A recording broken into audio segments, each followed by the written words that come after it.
Okay, good afternoon, ladies and gentlemen. The Metropolitan Board of Zoning Appeals is now in session for its regularly scheduled meeting of January the 17th, 2013. I'm Joey Hargis, and I'll be presenting the cases for review in today's public hearing. Would ask this time, if you would, everyone please either silence or turn off your cell phones so as not to disrupt today's proceedings. Honestly, you probably don't have great service in this room anyway. We're below grade, so it's not going to do you much good.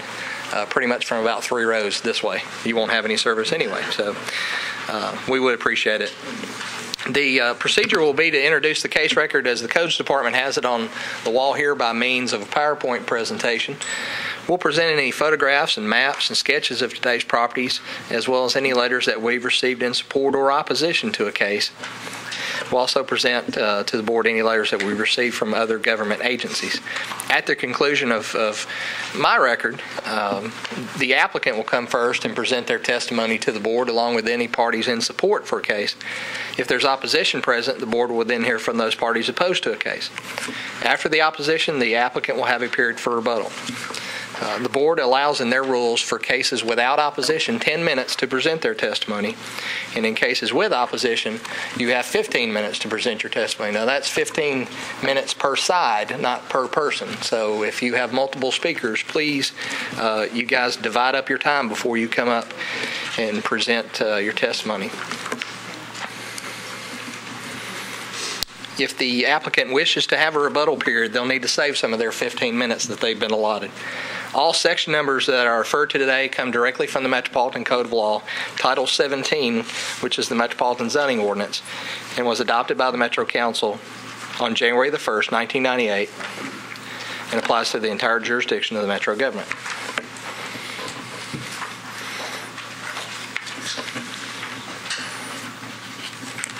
I'll introduce and make a part of the record the zoning code, a copy of which is at my desk here.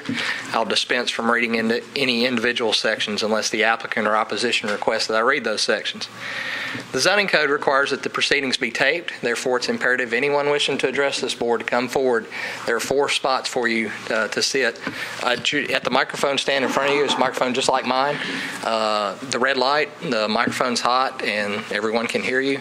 To get that, there's a button on the far right-hand side of that that says speak. If you'll just hit that button, the ring will come on, the mics. When you get done talking, if you would, please turn that microphone.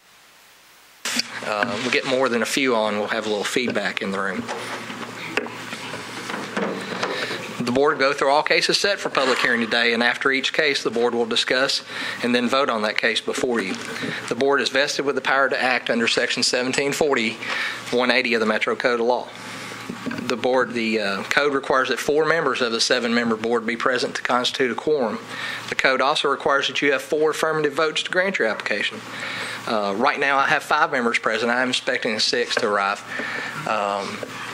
In the event that you must have 4 of these members present for your case to be approved. If you fail to achieve 4 votes and say there are 5 members hearing your case will be set on our agenda for the next 30 days. And if that case remains tied up in votes, after 30 days, your case is deemed denied by operation of law. The appellant or any aggrieved property owner may appeal this board's decision to Chancery or Circuit Court within 60 days of today's public hearing. Further, any applicant or aggrieved property owner may request a rehearing within that same 60-day period, but once that 60 days has elapsed, the board's decision is final and no further action may be taken. If you're an applicant and your case is granted, it is necessary for you to come and pick up the permit for which you've applied. This meeting today is just one step in your permitting process. So don't, after getting approval today, go on and start building. You need to come finish up your permit. You have 2 years from today's date to pick up the permit for which you've applied. So again, you get approved today, your approval is good for 2 years so long as you pick up your permit. If you pick up your permit, your permit's good forever unless there's some time limit or restraint placed on you by this board. If you fail to pick up your permit in 2 years, you must start over and go through this process again. Mr. Chairman, I submit that all cases were filed in proper order. The appellants were notified by certified mail as required by the code. All affected property owners within 300 feet of today's properties have been notified by first-class mail. And a legal ad was published in the Tennessean as required by the zoning code. But before we begin, I do have some preliminary announcements. Again, I mentioned this before we began rolling. But if you're here for case 2013-10, Reyes Construction at 2310 Antioch Pike, that case is deferred and will be heard on February the 7th.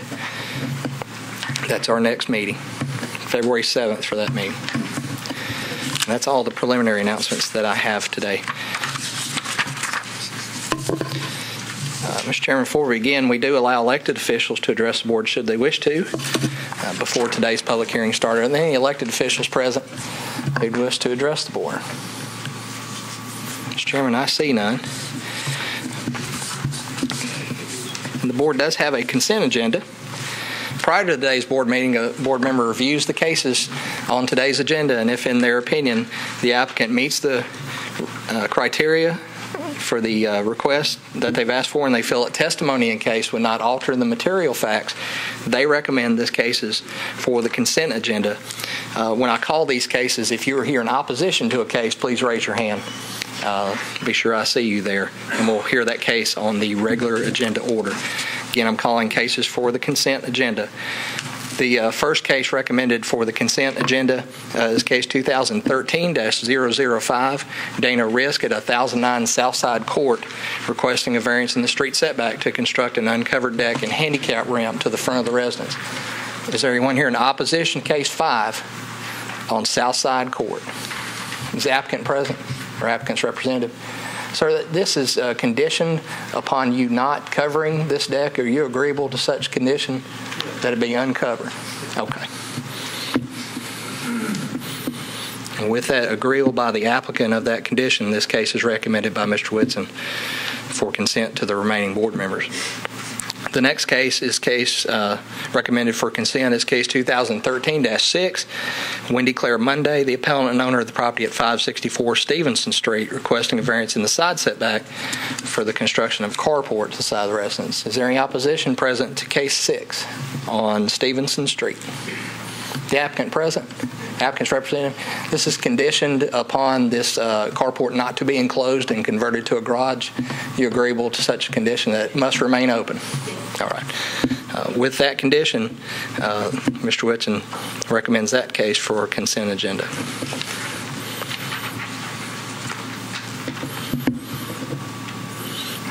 The next case recommended for the consent agenda is case 2013-7, Wentworth Caldwell Jr., appellant and owner of the property at 1702 West End Avenue, requesting variances in street setbacks, building location, and parking location in the MUIA district. Is there anyone here in opposition to case 7 at 1702 West End Avenue?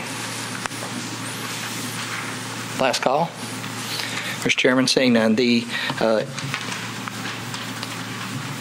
Mr. Whitson recommends that case for the consent agenda, case 2013-7. Next case recommended for consent agenda is case 2013-9, Rivergate Park, 698 Myatt Drive, is a variance in the landscape buffer in the IR district to allow for the development without required landscaping. Is there any opposition present to case 9?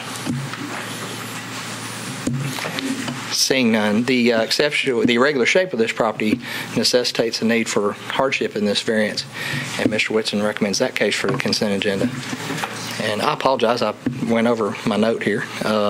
Missed one. The next case recommended for consent, case 2013-8, Bethel World Outreach, the appellant and owner of the properties at 5652 Granny White Pike, requesting a special exception in R40 to construct additions totaling 80,777 square feet.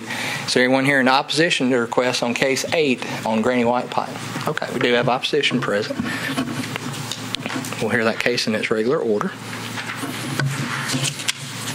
Again, the announcement prior to the meeting, case 10 has been deferred until February the 7th, and that concludes the consent agenda recommended by the chair, Mr. Whitson.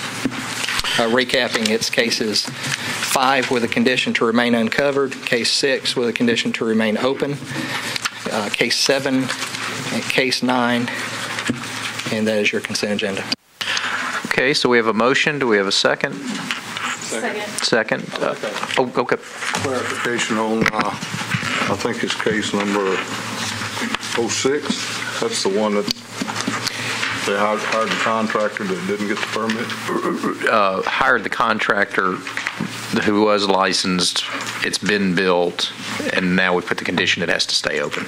Okay, I'm for that consent, but I'd just like to see if we can put a letter to the state licensing board to maybe admonish the contractor for failing to fulfill his duties. Okay, our office will be happy to write a letter that we've received information that this structure is built without permit and do so. No problem. I just had one thing too on case 9 about the landscape buffer. I believe in the materials we have it stated that the urban forester was okay with that. I just want to make sure it's clear that that's done with this appellant working with the urban forester for whatever approval there is to a landscape plan. That it's not just a blanket landscape variance. Correct. But we do expect that property owner to work with the urban forester to see his property landscape. Yes, sir, it will be. And Mr. Kivett was unable to attend today and does recommend this case. Yeah, and I saw that, so I don't have any issue with that as long as that's on the record. Okay, so we have a motion, we have a second. All in favor? Aye. Any opposed? Passes. If you are here for cases 5 with conditions 6, 7, and 9, your cases have been granted. You are free to go. And we'll call the first case today. The first case on our agenda is a deferred item from our last meeting of December the 20th, or 2 meetings ago, excuse me.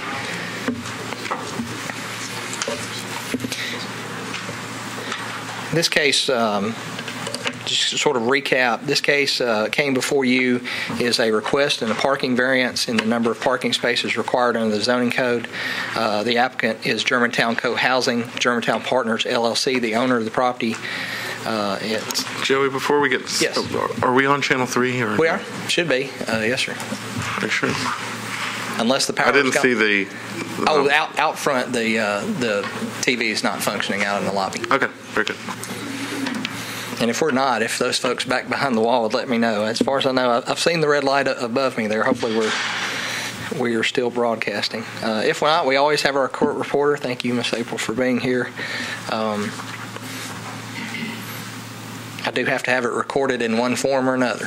Yes, okay, well that suffices, but we hope that the larger population will be seeing their government yes, at work. I hope so, and once I'm done with my part, I'm going to go back there and double check, make sure everything's fine. But this case came before you, request for a parking variance. The required spaces based upon the code and all reductions of parking inside the urban zoning overlay was 30 required. They showed 22 compliant spaces on site. This case was deferred really at the request of the board, which is why we're hearing it first. The members who participated in that case, Mr. Harper, Ms. Garrett, Mr. Ewing, Mr. King, and Mr. Taylor. Mr. Whitson was not present at the hearing. And before we begin, Mr. Whitson, have you reviewed the record in this case and wish to participate? Unfortunately, I didn't get around to it. Okay. So. All right. Mr. Whitson will not be participating today.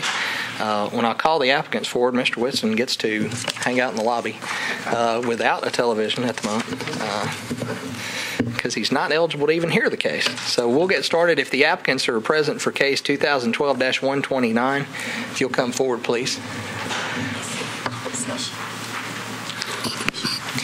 And as those folks are coming forward, is there any opposition present to case 2012-129 for the Germantown Co-Housing? No. Okay, seeing none. Guys, you'll have 10 minutes to present your case. Let me go through just a recap of the photographs and submitted drawings and revised drawing that you submitted, and I'll turn it over to you.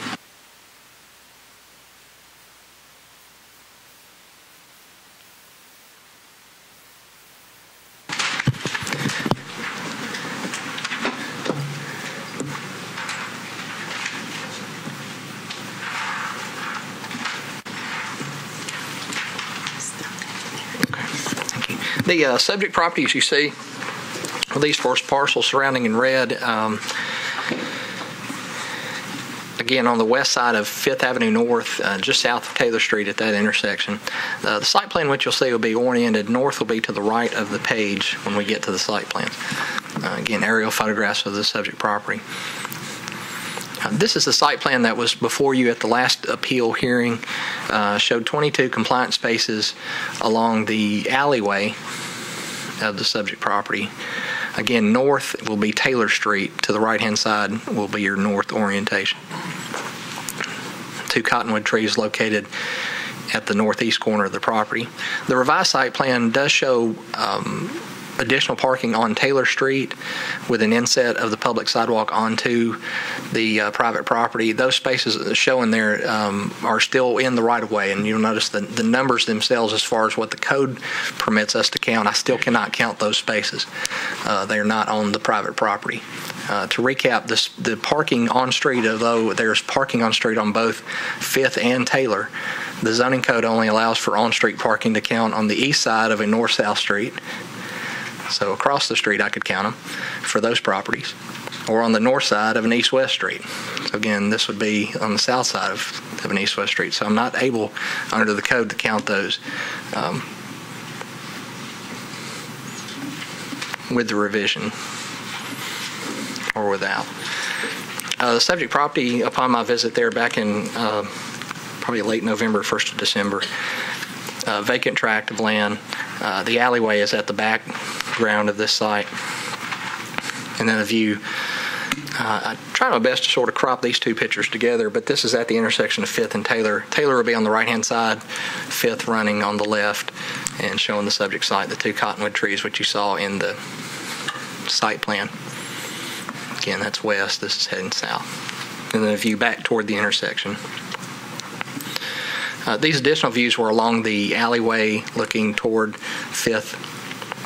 Here, Taylor would be where you see the white truck, that street there. And a view along the alleyway, these parking spaces would come in off of and service off the alleyway. And then a view just across the alley, some existing parking that exists there. And other residences along 5th that have alley access. Again, I'm going to put up the revised plan for you to look at. Mr. Ewing, just double check I see the lights on, so we're good as far as broadcasting. And guys, I'll turn it over to you. You'll have 10 minutes to present. Yeah, there's no opposition present here. Again, I'll call before we begin. Any opposition present for case 129? Mr. Chairman, I see none, and we'll turn it over to you guys for... Thanks, Joey. Mr. Vice Chair, members of the board, my name is Michael Garrigan, Garrigan. I'm a civil engineer with Dale & Associates, and we're at 516 Heather Place. We appreciate the opportunity to come back and see y'all again.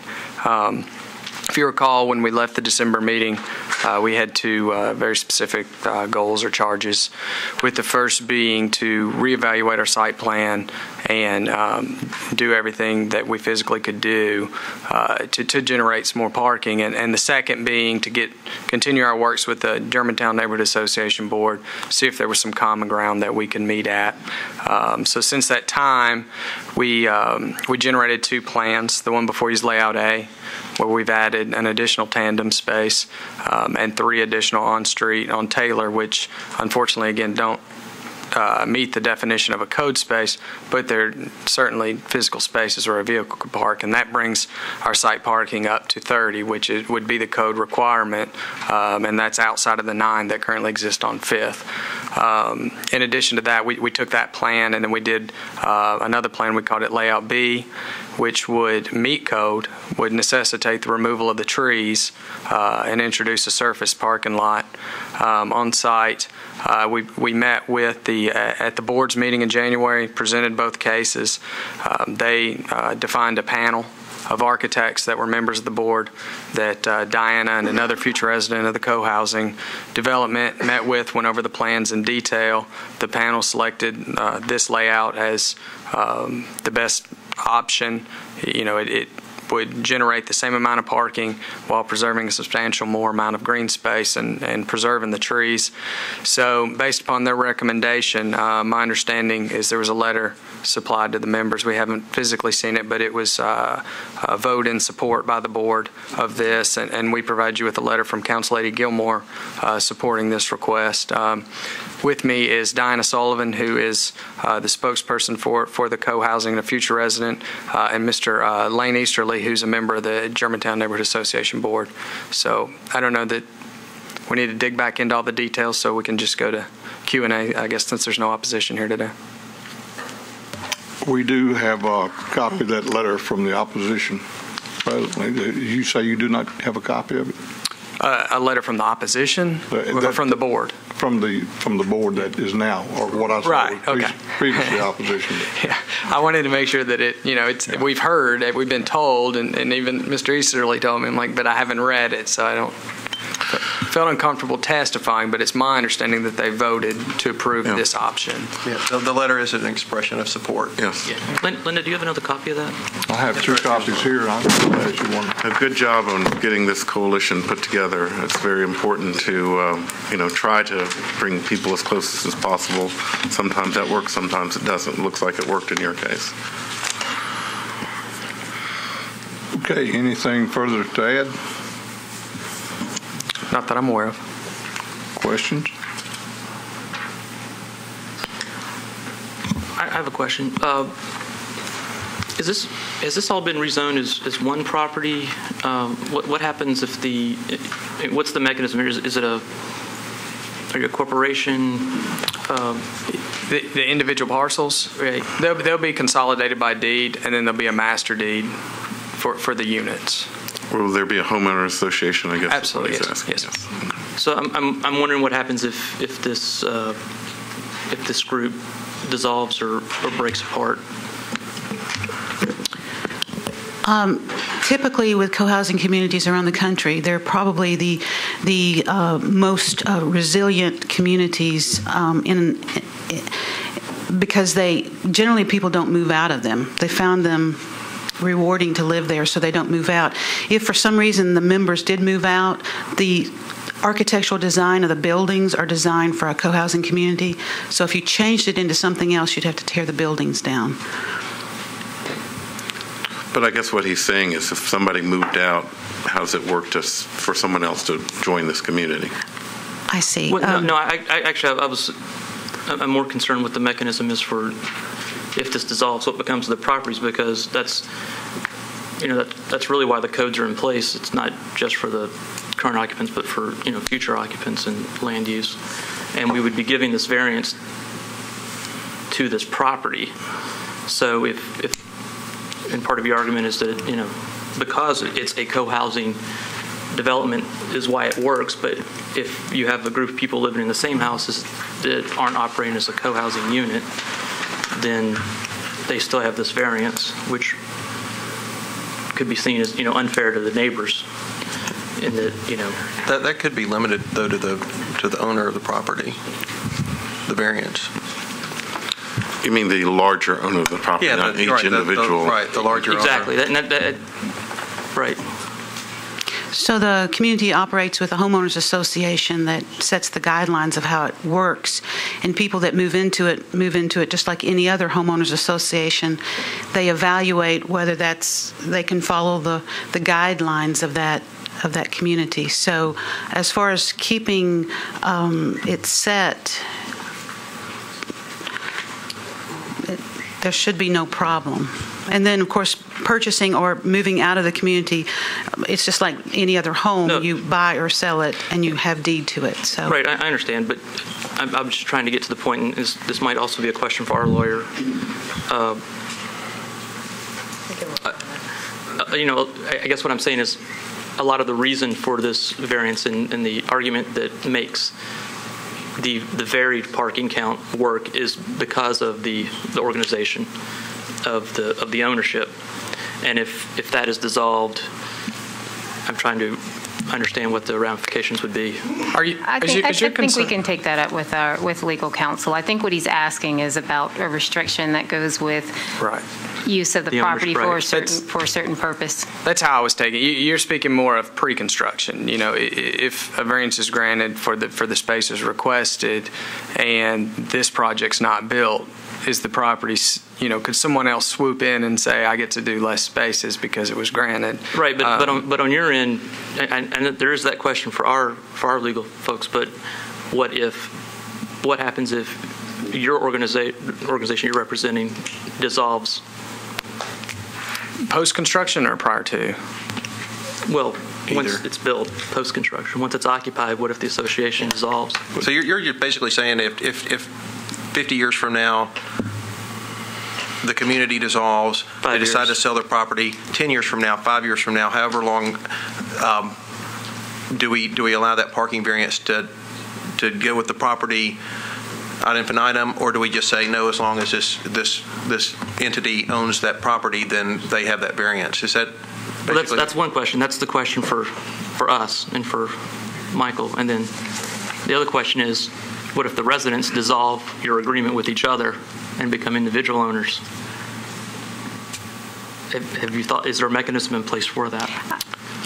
I would think that any approval could be based with the condition that the restrictions be outlined, a parking plan be provided, so that it's ensured that this is the co-housing community that's right. And I'm not trying to hang you up on it. I just want to know if there is a mechanism for that.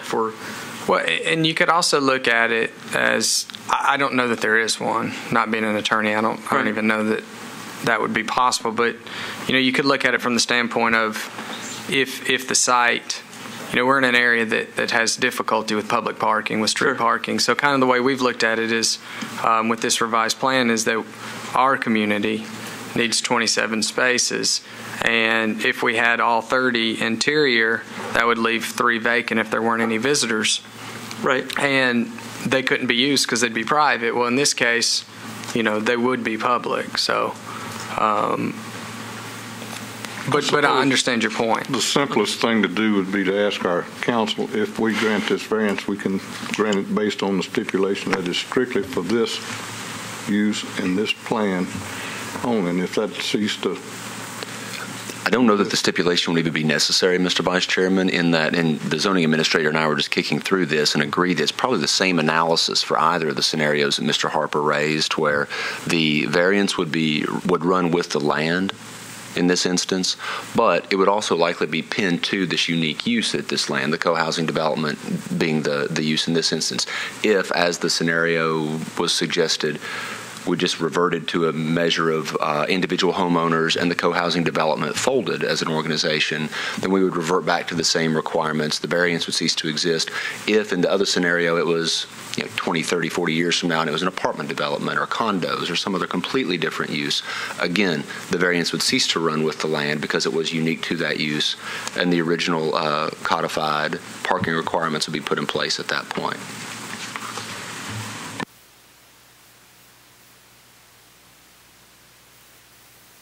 Any other discussions, questions? One thing, the variance today, as I understand, is the option A. That's the one to save the tree. Is that? That's correct. Okay. Any other questions? Entertain a motion.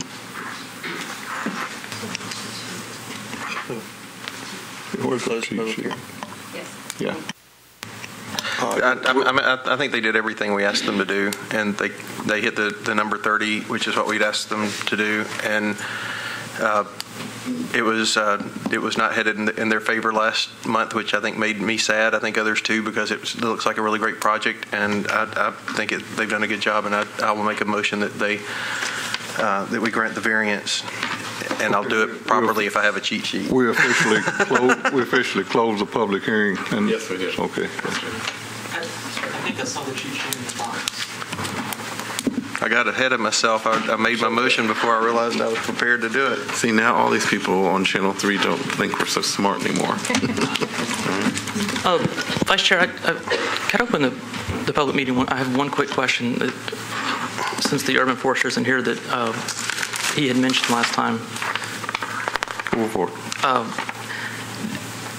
It's unclear on the site plan where the trees. It looks like there's some retaining wall. Is that the case? It looked like there was a significant grade change between the street and the...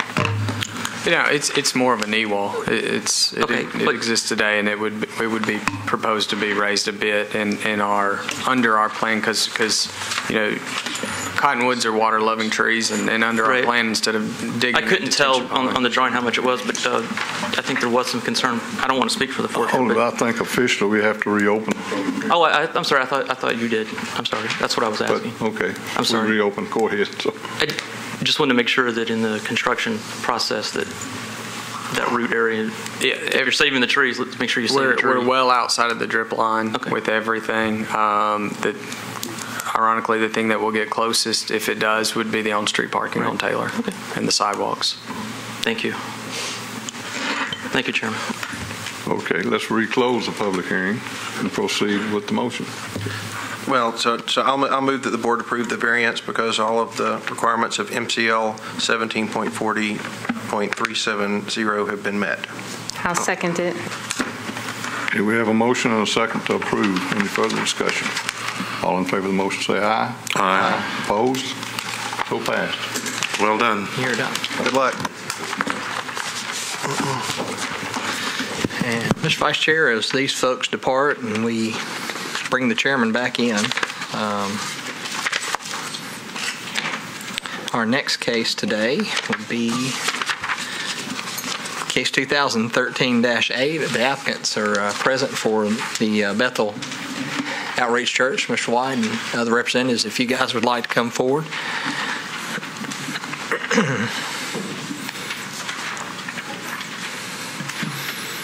And before we get started underway, we'll let Mr. Whitson return.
Mr. Whitson, welcome back. And have you. All right, we have 6 members present. We'll call the next case as case 2013-8. Bethel World Outreach is the appellant and owner of the property.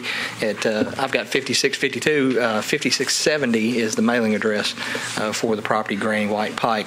They're requesting a special exception in R40 to construct additions totaling 62,500 square feet, down from the 80,777 at 62,500. Square feet in 2 phases. Referred to the board under section 1716-170 of the code. The applicant has alleged board has jurisdiction under section 1740-180, item C. The applicants are present. We do have opposition present. And folks, each side will have 15 minutes. Again, the appellant will go first and save some of their portion for rebuttal. Then the opposition will come, and then the appellant for their rebuttal time. Before we begin, I'm going to just go over the photographs for the members of the board. The subject properties which you see here are bordered in red at the northeast intersection of Granny White Pike and Old Hickory Boulevard. It is in the R40 zoning district. This is an aerial photograph showing this site as it exists. Presently, again, these 4 parcels are included in the site. The site plan I'm showing you now is the existing conditions of the site, sanctuary and church located here. These 3 parcels are owned by the church, as well as a parking area located along Granny White and Old Hickory, and then up Granny White Pike. These are existing parking areas. The proposed layout is to put an addition upon the existing sanctuary building, which you see here, creating a new sanctuary on the site. The homes that are here would be raised, parking lots constructed along Old Hickory Boulevard, and then this parking lot to the east of the site. The existing ramp, which you see going back to the aerial photograph that exists currently about where the V is in Boulevard on the map, will be moved away from the intersection to the east on the subject site up to this area here. So the existing ramp sits approximately in this location where my cursor is, and we'll be moving east here. This ramp along Granny White remains unchanged as a part of this request. This is a view of the subject properties out upon my visit to the site. The upper left photograph would be essentially from the intersection of Granny White and Old Hickory, looking directly at the existing facility, and then views of the properties as you head east along Old Hickory Boulevard. This would be where the additions for the sanctuary would be located on these parcels, and parking along these sites here. Again, views from Old Hickory looking back toward the intersection of Granny White Pike in the background there in the upper left photograph. Views across Old Hickory, there's another religious institution that is diagonally across the intersection there at Granny White and Old Hickory, medical office building to the direct south, this intersection at Granny White, and then a view up Granny White Pike facing north, and then views of the site from Granny White. I'll turn back to the proposed site plan on this case, and with that I'll turn over to the appellants. Gentlemen, you'll have 15 minutes to present your testimony. We'll want to save some of that for rebuttal. I'll turn it over to you guys. Mr. Chairman, members of the Commission, my name is Tom White. I'm an attorney with Toon, Entrican & White. I represent the applicant. I am requesting 2 minutes for rebuttal. To my immediate right is Tim Songster. He is with a company called Costco. They are the contractor and architects for this project. To my immediately left is Kevin Gangaware with Civil Site here in Nashville, and they are the civil engineers for this project. At the outset, I'd like to ask those that are here in the audience in support of this to please raise your hand. Thank you. With respect to the proposal itself, I've submitted to this board a position paper, which I think you've had distributed to you, and hopefully I've had a chance to review. As required by the zoning ordinance in Nashville, as you're aware, there's a required neighborhood meeting which needs to be coordinated through the district council person. We did that. The notices were sent out. That meeting took place a week ago, Monday, which was the 7th. On that day, there were a total of 18 persons that attended the meeting. 15 of those in attendance signed a petition in support, which we've sent down to the board. There were 3 individuals there that did not sign or were not approached, I'm not sure, but 15 of the 18 signed the support petition. Since that time, we've turned in other signatures on a petition. Notably, the one signed by the Logans is the most contiguous piece of property. That's one to the immediate east as you head toward Franklin Road. And in addition, there was support signed by Grace Church, which is kitty corner across the way on Old Hickory Boulevard. In addition, the members of this commission are certainly aware this property basically faces the Maryland Farms development, which is on the county line directly south. With respect to the church facility, there's been a church at this site for approximately 35 years. My client has had an operation there since approximately 1988 or 1989, or perhaps the last 25 years. Immediately before that, it was known as the Lord's Chapel, located at the same facility, basically at the same building in the same location. This is a proposal for an expansion of that use that's currently on the property. Traffic study is required. It's been done by Bobby Murphy of RPM. It's been turned into the Public Works Department. They've reviewed it. They've approved it. They've confirmed that to the staff of this board. With respect to the position before this board, I would mention at the front end that because it is an expansion of a religious use and because this facility predates the Metropolitan Zoning Ordinance, which I normally refer to as METZO, that came into effect January 1st of 1998. This facility and operation pre-existed that. As a direct result of that, we have a requirement to meet the general conditions only, with the exception that if there's a specific requirement for off-campus parking, we would need to comply. There is no proposal for off-campus parking, so we're dealing with the general conditions of what I call METZO. Under that, I think it's very clear there are certain general conditions that must be met, and in addition, I have mentioned in my position paper, and I do again to this group today, the constraints and requirements of what's known as RFRA, which is Tennessee Religious Freedom and Restoration Act. This is the federal enactment, which is referred to as our LUPA, but in my opinion, it's the federal enactment on steroids. I mean, it's an incredibly protective enactment by the Tennessee General Assembly about 2 years ago for the protection of religious religious institutions, and in this case, this expansion. I'll cover those conditions very specifically as follows. Number one is burden of proof. The burden of proof is normally on the applicant, and in this case, I will submit to you based upon the RFRA enactment. I think that really has shifted. The government must show that there's a compelling interest not to allow the facility at this site. That shifts, and in my opinion, this facility's been there for 35 years. I can't fathom anybody trying to argue there's a compelling governmental interest against allowing this proposal. With respect to other items that are spelled out specifically, and again, they're in my position paper, one has to do with will it be damaging to the long-term use of other people in this area? And clearly it has not, will not. This has been a good neighbor in this area, but importantly, the ordinance says, is it going to take away from the long-term use of other facilities? We think it's clear it does not. With respect to the architectural consistency and compatibility, you'll see the presentation here. Tim Songster to my right can cover that. It's a very significant improvement, a great plus architecturally and otherwise. And finally, we have to deal with traffic, and I've mentioned to you the traffic issue.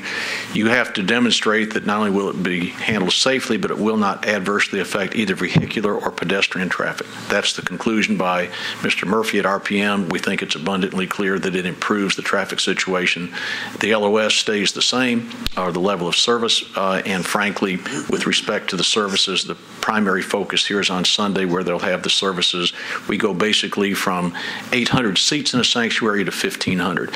The expansion generally takes place heading towards the east, and as I said, the most directly affected neighbor, the Logans, have signed the petition which is in front of you. We appreciate your courtesies. I'm going to ask Mr. Songster to address some of the bigger issues about the proposed expansion and then basically defer the matter to our civil engineer, Kevin Gangware. Thank you. Good afternoon, Tim Songster, Costco & Associates. I'm the president of the company. Since 1969, we've been designing and building churches all over the United States. We've built over 1,000 churches. It's our passion, it's our business, it's our ministry. We build everything from small churches to 10,000-seat worship centers. We've been a part of this congregation, helping them for several months now, and I've grown to love the ministry. And as you know, in this community, they're a phenomenal ministry supporting the community. One of the things that we've been very sensitive to was brought up is moving the approach off Old Hickory to prevent congestion at that intersection, as well as landscaping orchards. And Kevin will talk more to the stormwater to retain the water on site. But we've been very sensitive to keep it aesthetically pleasing with landscaping, as well as along the eastern side where there's landowners adjacent to the property. We'll make sure it's very aesthetically pleasing. And as well as the building, to keep it a building that would fit well in the community. As far as programming, we have a requirement, as you know, locally to provide a 4-to-1 ratio. That would, with a 1,500-seat worship center, that would include 375 parking spaces. We're providing approximately 567 parking spaces, which far exceeds the code requirements. As well, we are approximately going to have 62,500 square feet of space, which would include a commons area for business people to be able to use a business center in there. There'd be a coffee cafe, Wi-Fi, so that the community would have access to it. There's going to be a youth center that would reach out to the community for the youth. There's going to be a new children's area in there with playland and such that will reach the children in the community, as well as a worship center that seats approximately 1,500, which will allow them to grow and do more great things in the community with that tool. For further information, I'll have Kevin share on the stormwater management regarding the property. Mr. Chairman, Kevin Gangwer, Civil Site Design Group. I want to speak to you for just a second about two issues, drainage and traffic. Drainage on this property, it's about a 17-acre piece of property. The majority of this land drains out towards Old Hickory Boulevard and then west along Old Hickory Boulevard towards the Little Harpeth River eventually. all of this property currently is undetained and untreated from a stormwater standpoint. So all the parking lot and all the building that drains out to Old Hickory Boulevard gets no stormwater treatment and no detention. With this project, the client is committed to, one, we will be putting in stormwater detention and stormwater quality to meet the metro requirements. They will reduce the overall peak runoff rate leaving the property from its current condition, so therefore they'll be reducing the amount of water that leaves the property in a peak level. They also will be treating not only all of the water that they're collecting from the new addition, but we'll be treating all of the water from the existing building and existing parking lot as well. So post-development of this project, the stormwater, both quantity and certainly quality, will be vastly improved for the downstream neighbors. Related to the traffic study was completed by RPM, as Tom had mentioned earlier. One concern that we know we'll have, I've talked to a couple of neighbors already, is the traffic on Granny White. Granny White's very narrow 2-lane road with a lot of traffic on it. The positive part of this project is the peaks occur on Sundays when the peak of the Granny White Pike is not occurring. In addition to that, I wanted to let you know Granny White Pike gets about 9,000 vehicles per day in the peak based on TDOT information. When this facility is completed, only 5% of the people who leave this church, based on the traffic study, will head north. So we're adding 25 cars to Granny White Pike on Sunday morning and Sunday afternoon. So I don't think that's a significant increase that the neighbors will have to be concerned with. That's all I have. Any questions, I'd be happy to answer. Mr. Chairman, I'll conclude our comments by basically mentioning this is similar to the matter that was heard by this board within the last 30 days for Cornerstone Church up in Madison. It was heard on the consent agenda, unanimously concurred with. I would also submit that with respect to neighborhood involvement and community involvement, from the pastor to the membership of this congregation, their commitments to the community are absolutely stellar, whether it has to do with the help and restoration after the May 2010 flood, to the Red Cross, and any number of other activities in the community. Their position and commitment is, again, second to none. They make a great commitment. They're looking for an expansion, and I would respectfully ask that it be approved. We'll answer any questions. We've got 4 minutes or so for rebuttal, but thank you for your courtesies in allowing us this presentation. Mr. White, you brought quite a crowd with you, and I appreciate everyone coming here during the middle of the day to be in front of us, much different than a worship service. Do you want anyone to speak on your behalf? Because as you know, during rebuttal, we'll only hear from you all if there's nobody here that wants to speak on behalf of the church. I appreciate that opportunity. I've discussed that with the pastor, Pastor James, who's here, and he's happy to address or not address the commission, but he's here, and I'd like him just to come up and identify himself, if you would, please. Absolutely. Pastors like being on TV.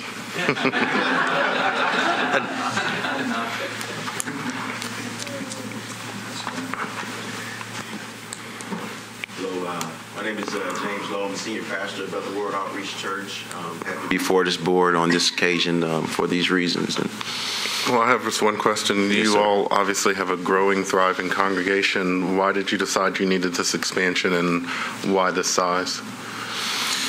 Well, over the years, we've been blessed and fortunate to attract a number of people from the community there and surrounding that want to come and worship at our facility. And getting people in who are professionals, they've told us about the constraints of our facility. If you come on a Sunday morning, there's not a lot of places to sit, and it's not exactly comfortable all the time. For years, we've known that we've had that as a challenge, but we focus on community outreach and global outreach, sending resources out. But it is at the point now where we're continuing to grow on this corner. Therefore, we need to accommodate that growth in terms of parking and the number of people who would like to worship and have this experience that we offer. Thank you. Mr. White, just for the record, and I think I know the answer to this, Public Works has simply said that the applicant will need to comply with the terms of the traffic study by putting in 2 right turn lanes at both driveways. Applicant's willing to do that.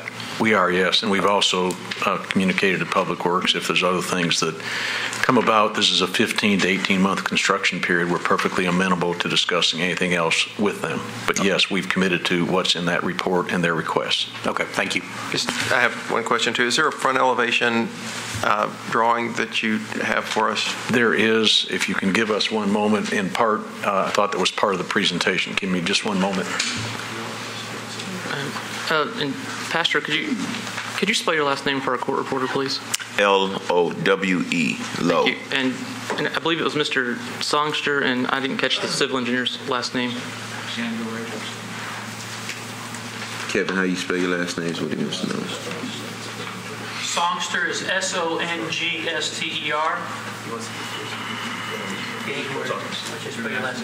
I'm sorry, Gangaware.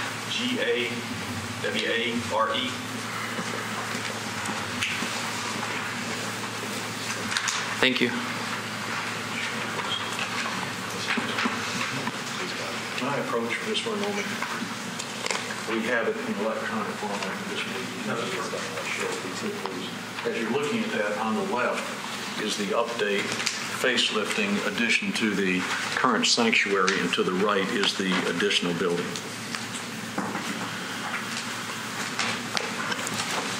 Members, I have that electronically. I'm not on my laptop, so bear with me just one. While that's coming around, do we have any other further questions, or should we transition to the opposition? Okay, I'd like to ask the opposition to come forward. Thank you, Mr. Chairman.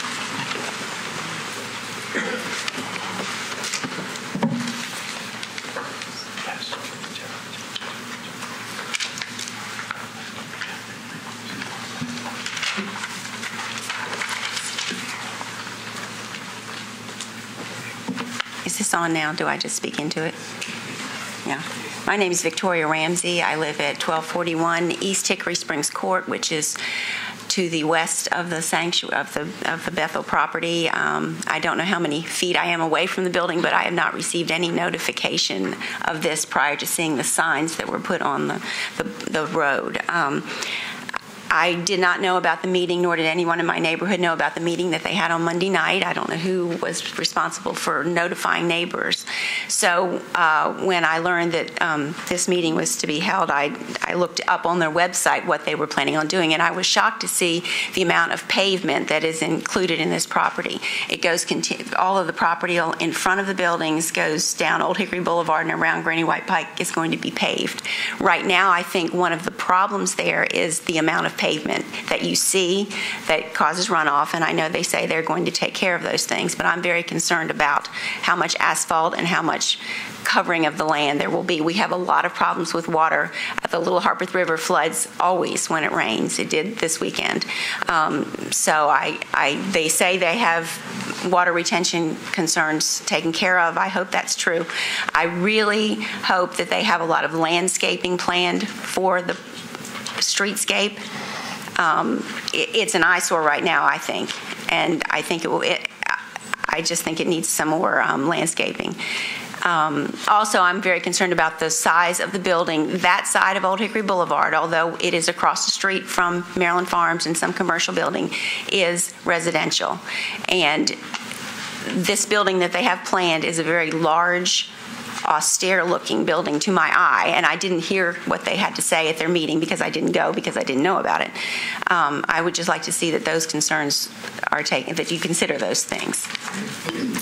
Ms. Ramsey, could you tell us your address again? It's 1241 East Hickory Springs Court.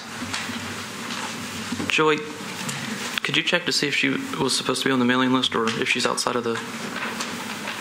We're just going to...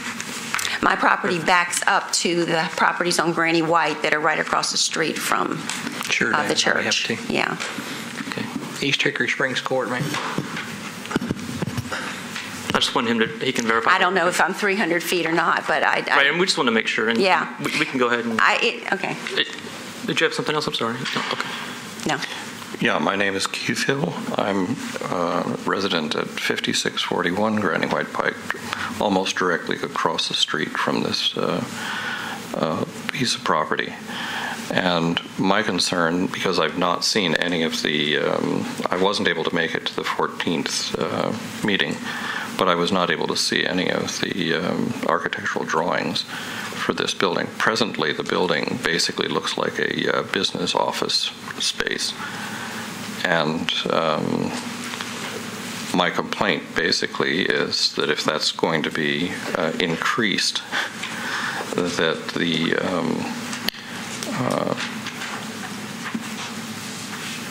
the outfit essentially comes across as a business venture and not a religious organization. Could you spell your last name for us? I'm sorry. Hill. What do you mean by a religious? I mean, a business venture. Everything that it looks like the building looks like an office building. It does not look like a church right now.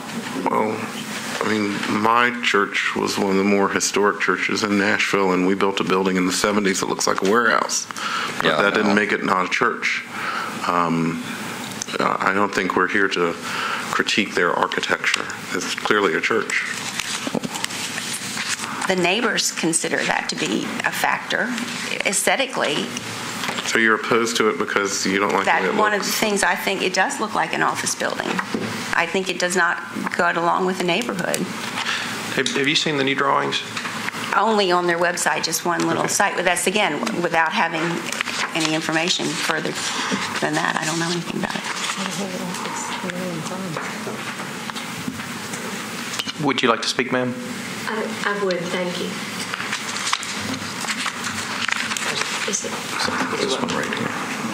Is it my turn? Thank you. My name is Patty Zarnick. I live at 412 Oakley Hill, which is a subdivision in Hounds Run, north on Granny White Pike. And because of, I think I'm here not so much in opposition, but just I think also to request additional information. I'm president of the Homeowners Association. We are the first cut-through streets north on Granny White before you actually get to Otter Creek and then further north on Tyne Boulevard. And in 2004, when the church endeavored to expand up Granny White Pike into the residential area, that was the primary concern. When I spoke with Carter Todd about whether or not there were going to be, council meetings or whatever, the information that I received was that it was pretty much that the church was going to be in compliance with the relevant codes and that the variance would be granted. I don't know if that stymies communication or information or not for folks to kind of think that it's a foregone conclusion, but I do know that there still are existing traffic concerns. Granny White Pike, of course, is 2-lane. It's become a major ingress and egress for not just residents in the area, but churches, Maryland Farms. We're confronted now with the likelihood of a major development on the Arnold property. There doesn't appear to be any expansion plans for Granny White. Because much of the property in the area is RS40 and not just R40, there are a number of streets, including dead-end streets, that rely upon Granny White for their ingress and egress solely. The meeting that I attended was this Monday on the 14th. I did get that date from Councilman Todd. That was also the night of the ice storm and was also the time of the meeting that was held in Brentwood about that there. The big development that's proposed for multi-use in Brentwood. So I think perhaps folks' attention has been fractured as a result of that. I would simply ask that when we attended Monday night, and there were a few of us there, the traffic study, we asked about it and were told that it was not completed, that Mr. Murphy was in the final stages of its review. So there weren't any specific questions answered about traffic at that time. I would just respectfully request that communication with the community continue, and that if the community has an opportunity opportunity to comment on the traffic studies or on the design of the parking lots, or specifically that road in the back that will connect the new parking lots to the old, that might divert additional traffic on Sunday to Granny White Pike for those folks that are trying to use Granny White to go to their church services, which might not be occurring there. That even if approval is granted, that there would be some continued opportunity to work with the church as a condition of moving forward, just to be sure that folks are informed. Today I've heard the 7th. I was at a meeting on the 14th. It wasn't well attended, I don't think, because of the weather and the Brentwood meeting. And 300 feet out there, ladies and gentlemen, just doesn't go very far in terms of getting the word out about a meeting, because most of our lots are that big. I mean, you might only cover just very few households, but there is more concern about traffic out there. Thank you. Yes, sir. Go ahead. I have a request, is to find out of all the people that have attended in favor of this today, actually live across the street or around the environs of this building, just by a raise of hands. I think Mr. White pointed out they had a letter of support for the person that was closest to the church. I'm not sure where these other people are. Can I piggyback on what Carter Todd said?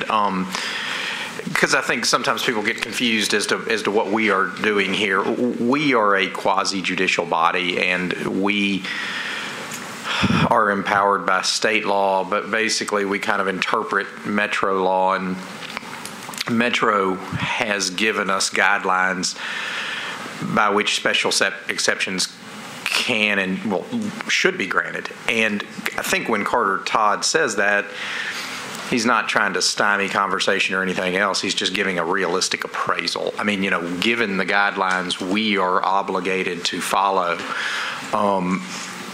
it is. I mean, it's pretty lockstep stuff. And I don't want you to think that we're minimizing any of your concerns, because we're not.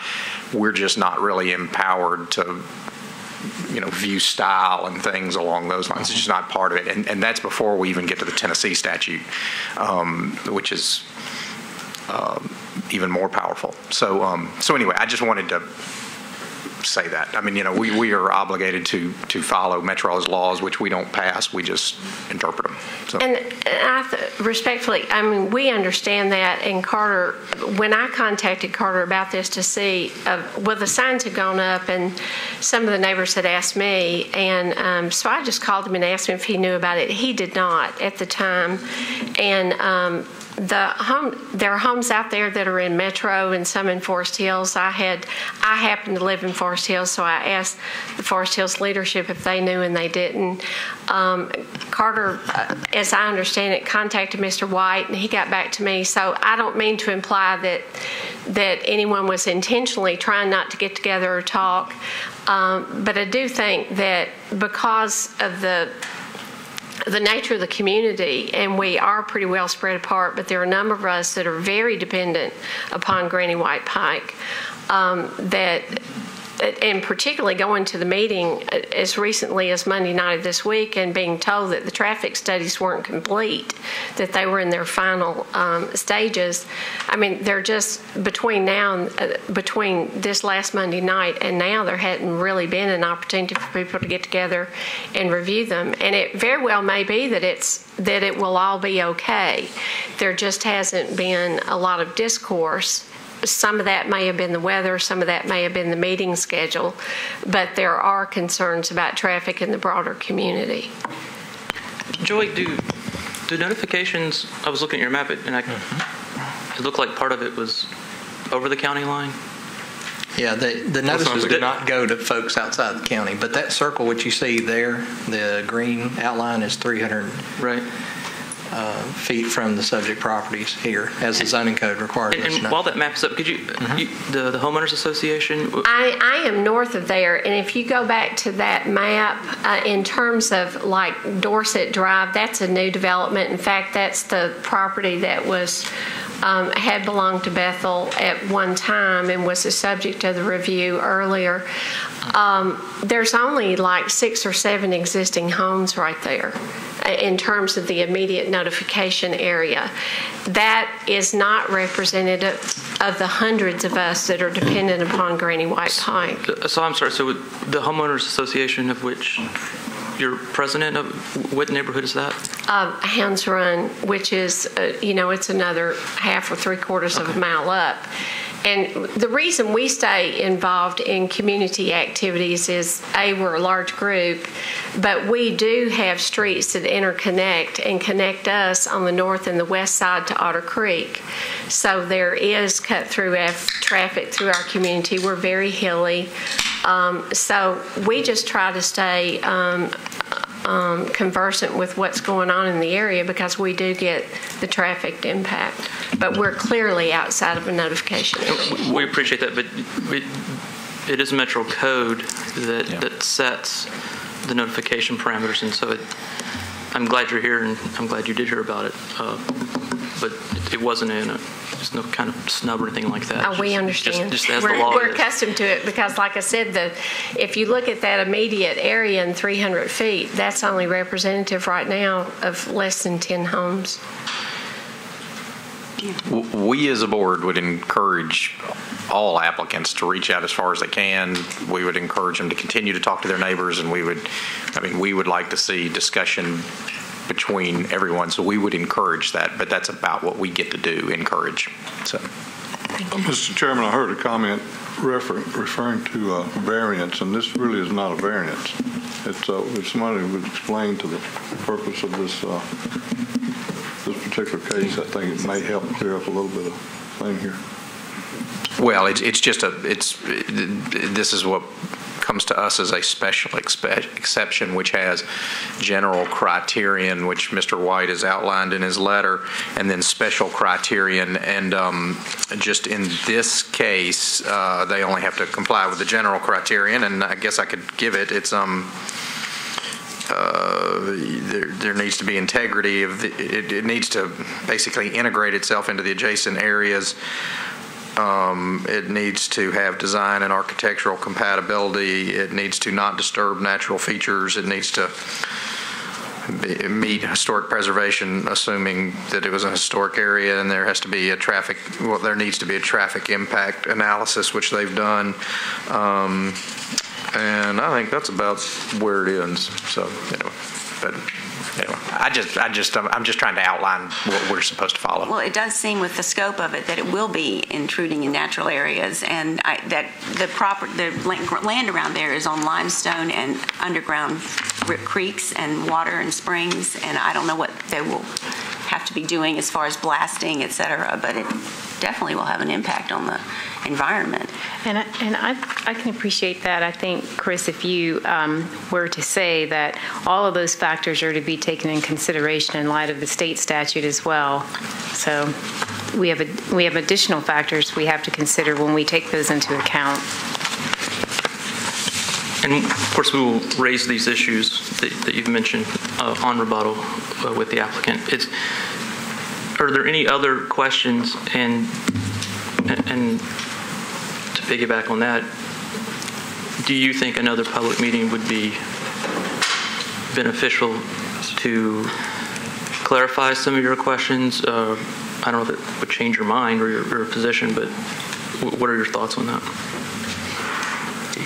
Any of you? Yes, I think it would definitely be beneficial. I think maybe there could be some give and take. I'd certainly like to know more about the project.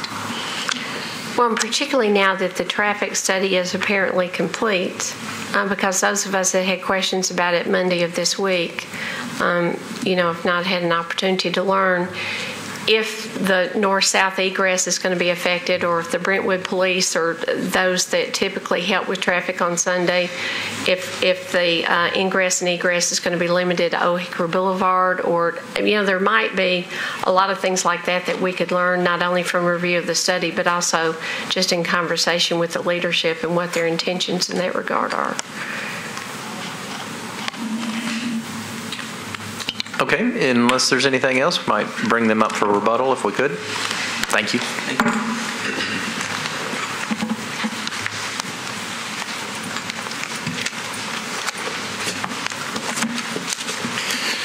Mr. Chairman, if I can, we'll address these issues as quickly as we can in this remaining 4 minutes. First, with respect to the neighborhood meeting, it was Monday the 14th. I said in error it was the 7th. It was the 14th. Mr. Hargis has already confirmed to you that we gave notice as totally required and in compliance. In addition, I want to make it clear that the church has reached out to a number of neighbors in that area over the last 6 or 9 months. There's been extensive conversation. It's been the subject of sermons delivered at the church. There's been a great deal of involvement with this matter. With respect to some of the issues raised specifically, I would like you, Kevin, to take 30 seconds. Let's address detention on the area which was raised. Just to reiterate and confirm, there will be detention on the property when the project is complete. The client has committed to over-detaining, which means we will reduce the peak runoff rate from its current or existing condition. We also will be treating all of the water. None of the water from the parking lot is being treated from a stormwater quality standpoint now. It will all get treated. And we've had meetings with Roger Lindsay at Metro Stormwater to discuss all this. We've already done preliminary designs for these. I'd like Tim to address the issue of the landscaping out front. Regarding the landscaping, we've taken extensive effort we'll be reworking the existing parking lot, the majority of it, adding landscaping islands, as well as landscaping around the property, complete the sidewalks to the edge of each side of the property, and especially the eastern side, which is adjoining neighbors, will be doing extensive landscaping there. So it's going to improve the look of the property, as well as you see the building in front is going to really improve the look to the community. We've taken a lot of effort to make sure it is going to be aesthetically pleasing. Another issue that was raised had to do with the information that was available. The elevations, everything, have been on our website for a period of months, and we brought it down here today. We actually had it sent down to the staff in advance. It was simpler just to hand it out, but that's been available and been on the website. And with all deference, whether Hounds Run is half a mile away or 3/4 of a mile away, there's a number of people, obviously, in the community that are affected by this, but we do reference to this board that this is a church facility that's been there for 35 years. As far as someone's, if you will, maybe cautious criticism about what the building looks like, I think it's particularly attractive, and we've handed that out. It's a significant upgrade to what, in my opinion, the building looks like now. Not that there's anything wrong with it's the church is not the building, it's the people inside. And that particular building, I think, is a clear upgrade from what it appears now. It's going to be a multi-million-dollar expansion, which is a wonderful thing for the Nashville community. And with respect to what was commented by the chairman and others here, to be perfectly blunt, and it's in my position paper, it's this board's responsibility as a special exception. It's also called a conditional use permit. Basically, if you meet the conditions, the permit should be granted. This is a conditional use permit special exception. This community has long since recognized religious institutions serve a good purpose. It's a question of do they meet certain requirements. We've done that. With respect to neighborhood meetings, we're urging this board to approve this today. We will continue to meet. Whether there's other meetings that night where it was mentioned there was another meeting in Brentwood. I was not aware of that, but we will continue to meet and make this information available. But we're asking the board to move forward and approve this matter today. Our commitment will be for anyone that communicates with us. We've met with some of these folks in advance before the meeting today. We'll continue to meet with them. As far as the traffic study, we announced the night of the 14th the traffic study wasn't yet turned into Public Works. We made it very clear the traffic study indicated there would be no adverse impact. That's the key under the ordinance. Is there any adverse impact? We informed everybody that night. We didn't have the finished copy. We got an executive summary. We turned it in the next day. It concluded what you would all expect, frankly, at the intersection of Granny White and Old Hickory Boulevard. It wasn't going to have an adverse impact. It's primarily driven by a Sunday activity. Thank you for your courtesies. We'll answer questions and ask you please to approve this today. Let me ask you, Mr. White, would you address the traffic study and the response from the cities to that?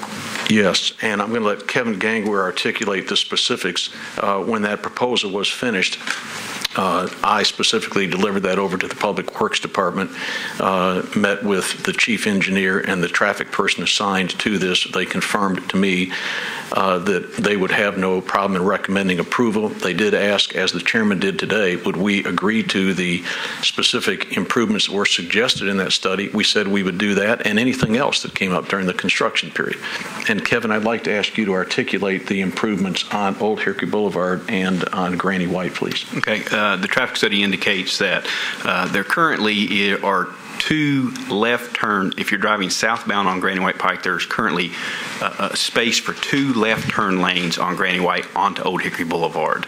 Currently, one of the left turns is being used. The other is cross-hatched off as to not be used.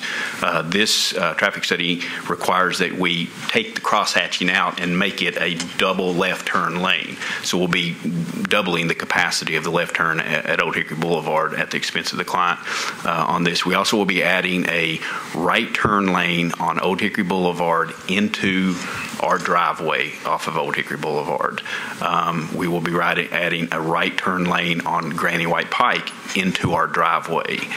So in both cases, that would be a northbound on Granny White Pike would turn in. So it's kind of a deceleration lane. Those are the improvements that would occur. Plus, I do emphasize that at the request of Public Works and our traffic consulting, the entranceway will be pulled further east and away from the intersection of Old Hickory and Granny White, as was mentioned earlier in the presentation. I can't picture on Old Hickory the new curb cut. Is Old Hickory? Does that have a median there now? Will there be a left-hand turn lane? There's on Old Hickory Boulevard is a 5-lane section currently, or it could be 6 or 7 lanes by the time you get to the intersection. Right. So what we'll do is, if you're heading westbound on Old Hickory Boulevard, away from the interstate, we'll add a lane to the right. Right, but I was more concerned if you're going east. If you're heading eastbound? I don't know why you would do that instead of turn on Granny White, but let's say you missed Granny White and you wanted to turn. Is there a turn lane there now, or a? I believe there, as you get further east, there is a median, but in the area of our project, it is all asphalt, and I believe there's a kind of the suicide lane, right, because there are 4 more residents currently. The church owns 3 of them, and so all of those people each have a driveway, and so there is a space for them to get out of the through traffic to turn left. And what about on Granny White at the north entry drive? Is there a left-hand turn lane there? There's not a left-hand turn. That's a 2-lane. It's opening up to the widened expansion at the point of our existing driveway. It's starting to widen out as you go towards Old Hickory Boulevard. That's where we'll add the right turn lane again.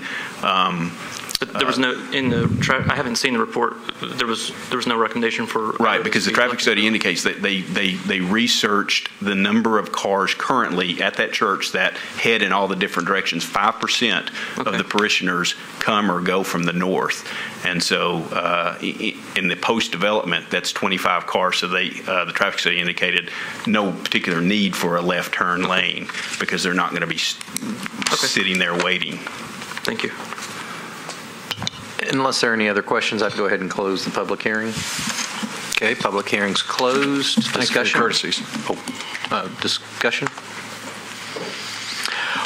Well, I'll say I put it on consent because I thought it did meet all of the requirements. Yes, those are my thoughts. So. You know, this church has obviously been very successful. They want to expand.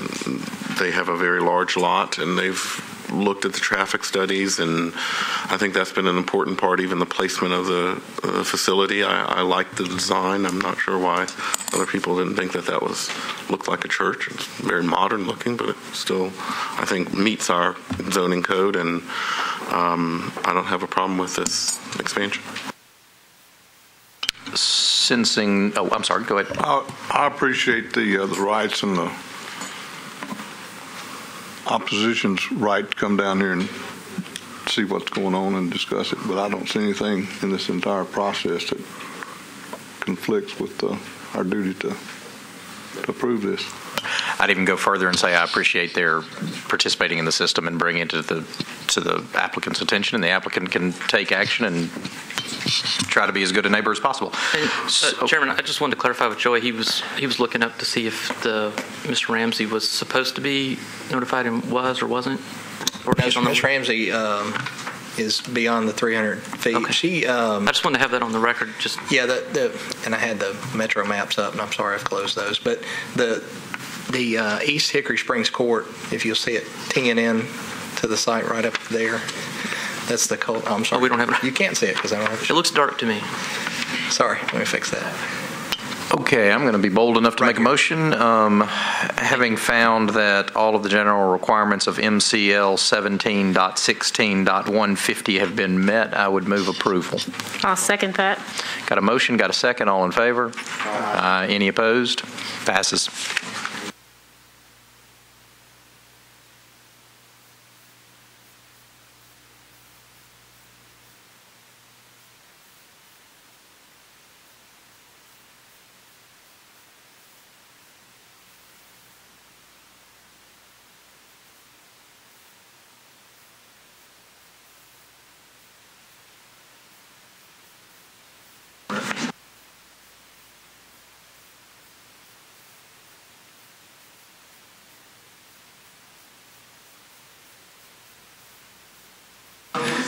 Mr. Chairman, can take just a brief recess. I've got to restart this machine. Sure. We're in recess for 5 minutes. In recess for 5 minutes. Thanks.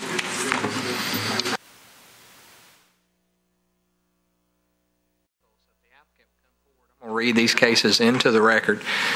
Business Builder Ventures LLC, the appellant and owner of the property at 1621 and 1623 Cahal Avenue, requesting a variance in the street setback in R6 for case 11 to relocate the existing residents on the property. And for case 12, and I speak to them together, as you'll see in the photographs, they're adjoining properties. And then case 12 is a variance in the street setback in R6 to construct a new single-family residence on that lot, referred to the board under section 1712-030, letter C3. It's a setback table. So the applicant's present, opposition present here. Do we hear both cases individually? You need to consider them individually for the purposes of the record. I want my photographs, because they're just right there together. They're intertwined with each other, and my explanations with you are because it's a street setback. It's a function of where the structures are located on how we determine the setback for each lot. So they are connected in that route. But you do need to make motions independently for each parcel. But it's acceptable to hear and discuss both cases simultaneously? Certainly. Just be sure you render your whatever opinion either way, that they're independent of each other on that. This is our, I'll pull up the map here. Both parcels are located on the north margin of Cahal, just west of Scott Avenue, just a bit south of Jeans Court, which you'll see in the photographs there. Case 11 is the parcel to the right-hand side, and case 12 will be the parcel most west, or on the far left-hand. So case 11 is the request to move this structure forward.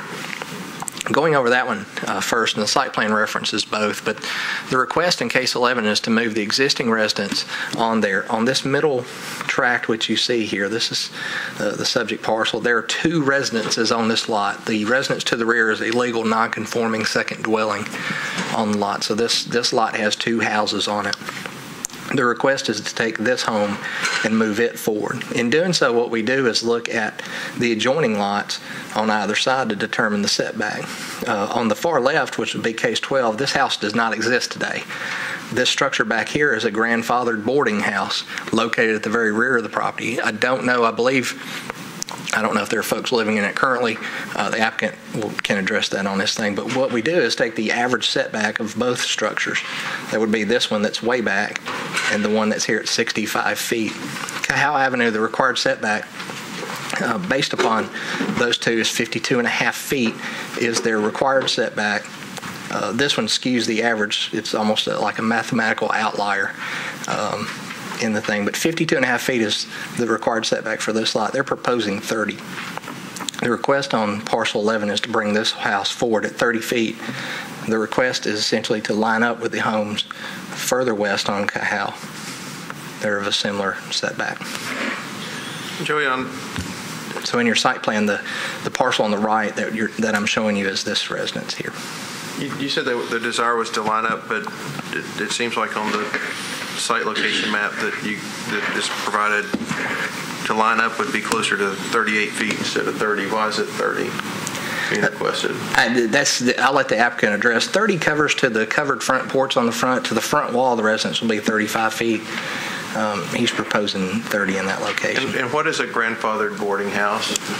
It is boarding houses are defined as, under the zoning code, essentially, when you hear the discussions in the news, it's a term of art that folks like to use. I'm renting rooms out of my home. But when you think boarding house, the zoning code defines it as basically temporary lodging of a rooming unit versus a dwelling unit. I can bore you the difference between the two, but essentially a rooming unit doesn't have its own cooking facilities. It's just sleeping quarters. So if you hear someone renting a room out of their house, hopefully they're legally doing so. This is actually one of those structures that is and has in the past been illegal. A boarding house across the street, across Cahal, you'll notice in the photographs an old market that sits right at the street on the south side of this property. But I show you this one. I just want you for your considerations. This one is currently not. That's case 12 that's coming up, and I'm just going to. So this is the subject property. This home is being requested to move forward toward Cahal. On the site plan, you saw the structure on the right-hand side. That was the one we averaged here that you see here. This is the home constructed here. What are they building behind that one? That one is an adjoining property to the north, which I'll let the applicant, the opposition will cover too. That's some of their concerns of that. Okay. And locate that one exactly for you on that side. I believe it's approximately in this area here. These are the parcels west on Cahal. And as you see, they do stagger. 38 feet on this one, it runs up to about 30 for the ones on the west side of it. Looking at parcel 12, that's the vacant lot here, and for that setback, we look at the home on its left and the existing residence as it sits today and figure up its setback. So based on those two, where this one sits, it's 46 1/4 feet required, and they're wanting 30 on this new structure to line up with the one they're proposing to move forward, and more similarly to the one that's 38 to the left. But this is the boarding house that's located at the far back corner of that property. Nature and disposition, if the applicant constructs this residence on here, he's not allowed to increase the density on the site, meaning he doesn't. If there are 3 units in the boarding house and he's building one, he's going to have to get rid of one of the units in that back building. So there's not an overall increase in density on the site. This parcel is not zoned for boarding houses. It is grandfathered to remain, but it is zoned for single-family dwellings, and he's allowed to construct in accordance with the setbacks by right. And just for clarification, you said that case 11 had 2 homes on it now? It does. Is it zoned? And did you say that was? That use of having 2 homes is also grandfathered. That second residence that you'll see is located right here on the back of this home. This home's being proposed to move forward. That home's going to remain where it sits today. So how does it lose its grandfather? The only way it would really do so if by either by voluntary destruction, one. This is not a 137208 argument that businesses have protection about use, and I can destroy it and rebuild it, enlarge it. That's okay. Single family and 2-family homes have no such protection under state law. The only protection they have is what the Metro Code allows them to do, and it allows them to remain so long as they're not vacant for a period exceeding 30 months. So no span of inactivity. So moving the house? Relocating the structure is fine. Okay. It doesn't change the use of it. Okay. As long as it's in accordance with the setback provisions. If they were to demolish the home and reconstruct it, certainly a different story. And a lot of times you've seen those come before this board, like the duplex over near Belmont, where it's there, it's existing. They want to remove it. They need your approval to take it down to rebuild it. So Joey, back to case 12, just as an example, if that were a 3-bedroom house, the proposed one is a 3-bedroom house, there are 3 rooms in the boarding house, and so if there are 3 new, the 3 old have to go away, right? No, don't look. From the sense of the front structure is a single-family residence. Okay. A dwelling unit, meaning that dwelling unit's allowed. The number of rooms in the back structure is allowed to remain. What we would propose as far as keeping the density the same is that, one of those quarters needs to come out. You're basically transferring the right you had back there to that back quarter to this front home. Okay. We really look at it like a dwelling unit there at the rear. Okay.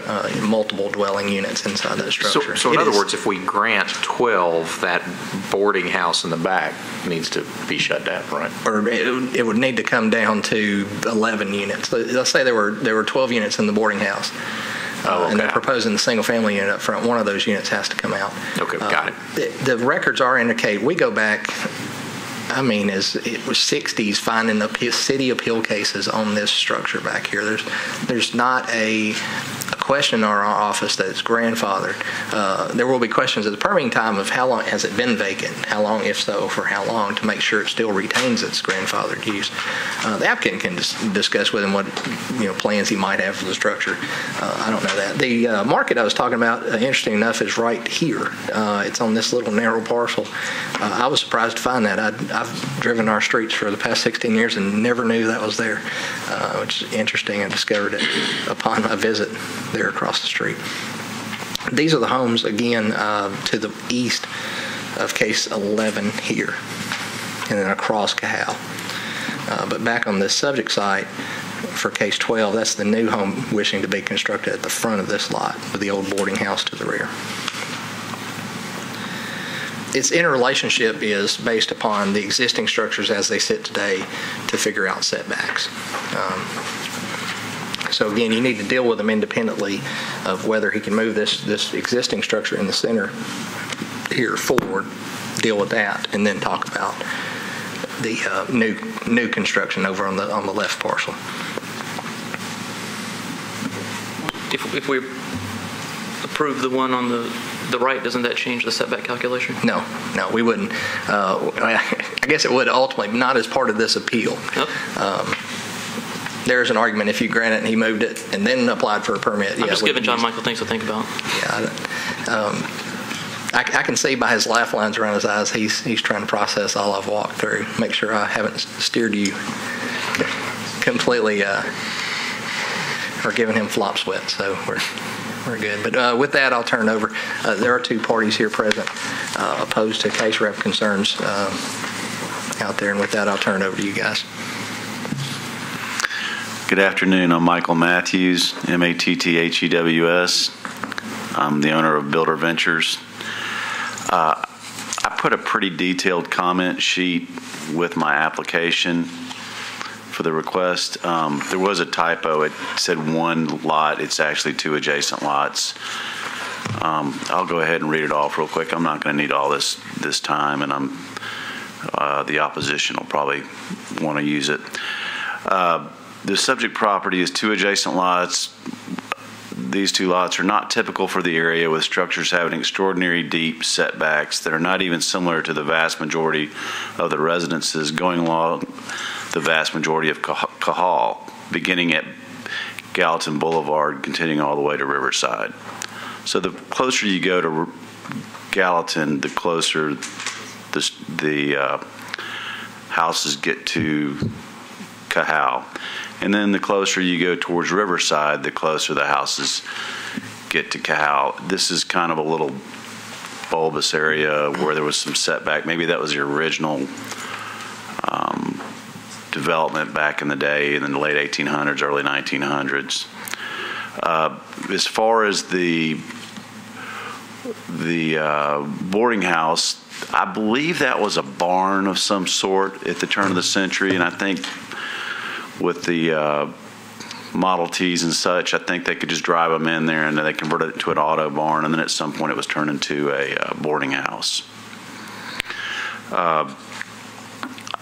I would like to be able to move the existing bungalow up closer to match the streetscape of Cahal, and then have a more balanced lot to possibly put another house in the back upon tearing down that non-conforming, the house that's in the back.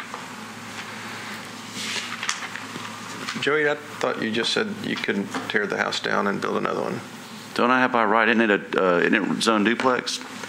You've got, I guess I better check. The R10 zoning, you could not do another boarding house, but R10 zoning permits in this area separated duplexes, two freestanding structures 10 feet apart. Can be done as a matter of right. It'd have to meet the rear setbacks, which this structure doesn't. What you could not do, you don't have protections on the center. Well, you very well may have that on the center lot too. They're at least 10 feet apart, assuming that residence there to the rear is 20 feet off the property line. He may be under today's definition of duplex.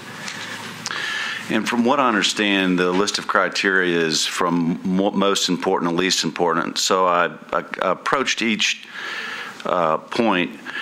The unique characteristic of these two tracks are that they're way back. They're excessively set back off the property compared to the rest of the property, except for the homes that are right across the street on Cahal. But as you see from the aerial photo, it starts going back into some of them can be 25 feet off the curb. Then the next point would be the hardship is not self-imposed. These houses were built in the early 1900s. It's my opinion that there is no injury to the neighboring property. I think any activity in this area will help, and by having these houses allowed to be built closer to the road and have a more balanced, equal area for each detached duplex, I think it'll add to the area and add to the value. That market was where the owner's wife was murdered a couple of years ago. So there has been a little bit of a stigma to that South Englewood area, and I believe that it's worthy to make the investment in that area, and I think it'll help that. I don't think there's any harm to the public welfare. I've spelled it out. The public welfare will benefit from the investment activity and subsequent attention to higher valued residential sales in this underemphasized area of East Nashville. Given the current condition of the surrounding housing, along with the majority of their existing setbacks on Cahal, it is the opinion of the applicant that granting of these setbacks will not impair the intent or purpose of the zoning code, and renovations of the current potential valuable housing stock at their existing setbacks. The applicant respectfully requests the board considers that request and requested setbacks variance is more suitable for this immediate area. We do have some opposition here, and I can go ahead and address it a little bit now and probably save some time so we can get home. I bought this property. It was 3 tracks. I did not get the 3rd track, and the owners decided to build a house without my input after I offered to do it, give it to them. I actually offered to build it for them. They elected not to. I'm on good terms with them, or they'd be down here in opposition, but they decided to build a house on their own. Apparently, it has impacted the property on the cul-de-sac behind the subdivision that has a storm sewer pipe that feeds into a creek that runs back towards Northview and out towards Gallatin. I don't have a problem making sure that there is some kind of notification to stormwater to be sensitive to that in the event if I ever pull a permit to build another duplex on the back of the property, that we will pay attention to that. Their tenants, I think, their landlords, the tenants said that there was some water in their house, and I am sensitive to that, but I don't have any control over that. I don't own that property and had no input on the grades or how they went about doing that.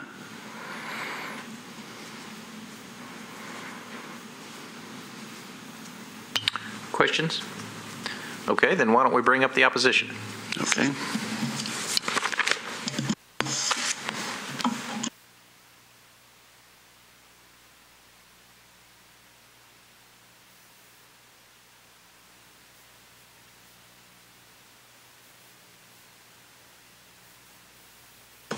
Hi, my name is Linda Tyler Goins, and that's Tyler-Goins. My husband is Harold Goins. Do I need to spell that? Okay. This is the first time we've ever been to a meeting like this, and so this is our first experience, but I've taken off work to come here because when we received that notice in the mail on Sunday when we had that bad rain, my tenant called and said he was in a feet of water. And this hadn't happened since 2010 when we had the flood. And so when I was over there, I went over there Sunday, and there's several issues. It's not just the back of us, but this house that they built in the back of us, even though this is not his property, the property line is adjacent to 1706 and 1708, and those are my husband's properties. And so if he moves the house up, that means it gives him availability to tear down. It's a little low. It's 5 houses in this whole little area. I'm concerned about parking and all. Where are all these people parking at? This woman has built this house. If you see how it is, it's very odd on the picture. You got a house in the very back. You got a house over here. You got this house in the middle. He's got that little building in the back, and you got the house on the side. So my concern is if he tears this little house down, put that house up, then he will have space to build another house. All that is going to be up, and we're still going to get that landfall. Even though we've tried to talk to Metro Drainage, we just went to the water company today to try to talk to them again about this whole drainage thing. Because when they built that other house, the water, you should have seen the water coming down Sunday when I was over there. We just have a ditch is all. The trees, they didn't trim the trees or do anything because I'd asked my husband to trim the trees, and he said he couldn't because it wasn't on our property. It's on the adjacent property. So if he does this, I'm concerned about the rebuilding. Is it really going to be taken care of? Do you know what I'm saying? If our drainage system, we already got a problem now, is it going to get worse? Nobody can, and I've tried to talk to the water people. He said that he would try to hook me up to talk to somebody personally. I've called them. I've tried to talk to people. I don't know what else to do. Can you show us which property is yours on the map so we?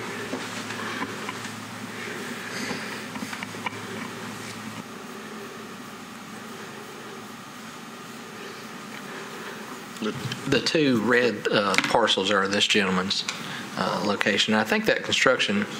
Go back. Go back. Along back. The property, that's one. That's 1708, and come this way. Now back to my left. Okay. All right. That's the property line that we got the water problems with. Is that it? Mm-hmm. That looks like the one right there, right beside it. What's that? 1706 looks like, because the 2 properties back up, the one a little further to the. There's Reed's. There's where Gilly used to live, right on the corner of Scott and Kyle. That's 1708's first house coming in the Jeans Court, and the next one is 1706. But the new structure they put up is right behind 1706. Yeah, but that's where that little building is. You see behind that house he's trying to move up? Yeah. Isn't that the gray building? Sir, am I correct? Yes, so right there. Isn't that the little building that's behind there? Yes, ma'am. This is okay, in Jeans Court, then that 1706 is right directly behind, right there. This one. That's right there. That's where we got the water right there. Because that's right behind that little building. Isn't that correct? That little gray building. And the house the lady is talking about is under construction is right. If you'll see the detached duplex right here, that is on this parcel right about here. Right. And then that would make these parcels right in here, north. But what our main concern is the water runoff, and we realize that it's not necessarily all coming from this property. And our main problem is, and I know this is probably not the place to do it, but we done tried everywhere, and it's the cover that goes up under Scott Avenue. It stays stopped up all the time. Instead of water going under, going feeding to the ditch, it jumps the road and goes down a concrete driveway, which adjacent to our 1708 property. And it's just, on Sunday, water at 3 or 4 inches of water just running straight down the driveway, nowhere else to go. And they promised me back in 2010 that they will come out there and rework it, cover it up under Scott Avenue where it would carry the water, but they haven't done it. And every time a big rain comes, it just causes problems. Not only that property, but all properties. Because when the property come around that culvert down in Jeans Court, it grades lower and lower all the way around. Two of them houses around there in 2010, the water was up almost 3 feet in the basement. Hey, can I see if I can help you? Have you ever talked to your councilman, Anthony Davis? No. Well, I tell you what, I'm going to give you his name and number because that's one of their jobs is to interact with Metro government for you. So I'm going to come give you this letter just so you'll have his address and everything. Because is it true when you build a house, because he just told me that when you build a new structure, don't you supposed to talk to codes or something about the drainage system? I'm just asking the question. Is that not something that happens? Typically, ma'am, on the single-family residence, there's generally not, unless that property is flagged as being in a floodplain or a flood zone. On that, because they wasn't in the flood zone. We are, because we're down. We're the ones at the bottom. Right. You know what I'm saying? So it wouldn't have been flagged as a flood zone. It shouldn't have been there if their parcel's not in the floodplain. They wouldn't have been because theirs is high up. Yeah, we're the ones that down in the. But basically, I mean, we're talking about issues that are really true and good, but we have zero power to do anything. Okay. If you'll contact that council person, that's part of his job. Okay. And my experience is that they usually get their phone calls returned pretty quickly. The other question I have, because you said it's not your job, but you just said something earlier to the other group. With the people, with him making this request, you did put into some little word or something to say that when he does build or whenever he's going to do that he would make sure that proper drainage is. Can we make that request? Is that even possible? That he would do what he's supposed to do? If we make it a condition of approval. Yeah. Does that make sense? I'm just asking because I heard y'all do that. We'll discuss it after the hearing with our attorney what we're allowed to do. And we'll ask the applicant as well. That would be nice. Okay. Well, thank you. Thank you. I got one more question before I go. I heard on the summons or whatever y'all sent us, we were talking about single dwelling. And I've heard the guy that's for it, the builder, Ventures, he used several times duplex. And in my terminology, duplex is a two-dwelling building, right? Yeah, and and I can cover that. The council in 2009 actually amended the definition, changed the definition for when I thought duplex, 2 units in the same structure. That's always been the traditional thing. Council also gave people an option of separating those units like 2 freestanding houses, as long as they're at least 10 feet apart. And that's what you've got adjoining him, and that's what he's talking about proposing to do is tear down the old boarding house and build a second residence where it looks like they're 2 single families. But it really meets the definition of duplex. He said he would add another duplex, but we'll clarify with him that he means he will add the other half of the duplex in the future. Yeah, you're just allowed to separate both. He's not going to have 2 duplexes on. Okay. Okay. Thank you. We appreciate it. Thank you.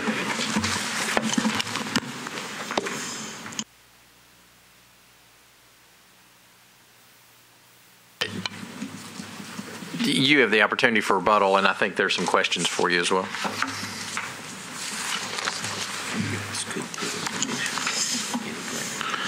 I apologize for not being able to address this earlier, but this is the first I've met this couple. And as I stated earlier, I'm ready to do whatever I need to do on our property and any water coming onto my property from the adjacent site that then impacts my neighbors. So I want to be a good neighbor. Well, and this gets into a sticky area when you get into surface water. Just like you can't build a dike around your property to keep all the water off. Any water that would normally go across your property has to be handled. And since some of the adjacent properties are flagged, the only resolution of that might be through Metro. So I'm not even sure what we can do about it. And I think that was the root of the opposition and just getting some clarification, which is not unusual in these types of, I've done another project and I had to go down to see Kimberly Hayes, but it might have been because it was 2 duplexes, I'll just say detached duplexes so no one gets confused.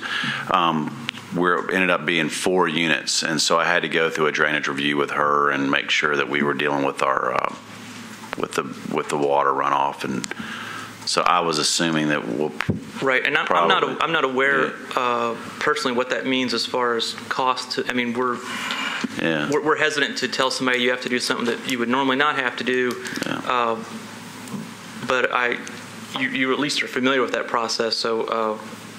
I don't know. Is it I mean, hiring a civil engineer if you weren't budgeting one is obviously more expense. But what are your thoughts on that? I mean, as far as what now? As far as mediating and dealing with Metro on the flood issue. What do you think you can do? Or? I don't think I can, but I mean, it sounds to me like there's some maintenance issues. If he was talking about there was some clogging of that pipe. And then as far as going beyond that, I know I can deal with the site itself by the terrain.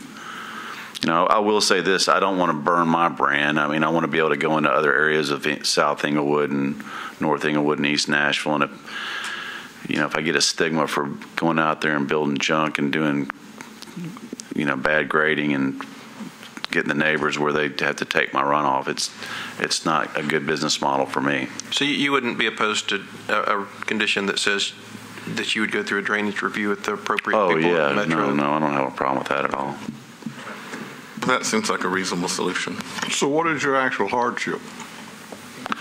Well, the hardship is that they're excessively back off the street, and that in order for me to be able to build 2 detached duplexes, balance it out to where they're even. I'd like to have those 2 houses be at the porches being 30 feet off the right of way.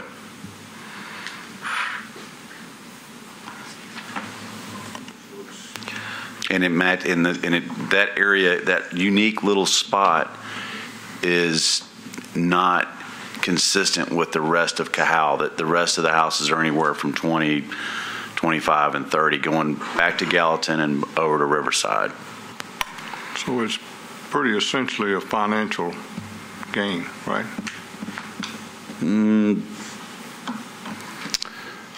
No, I think it would add to the.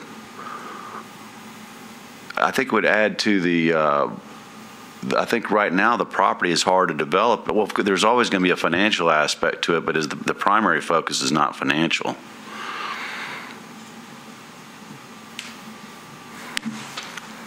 It's more of an aesthetic, aspect in my mind, but it will affect me financially. I can't deny that.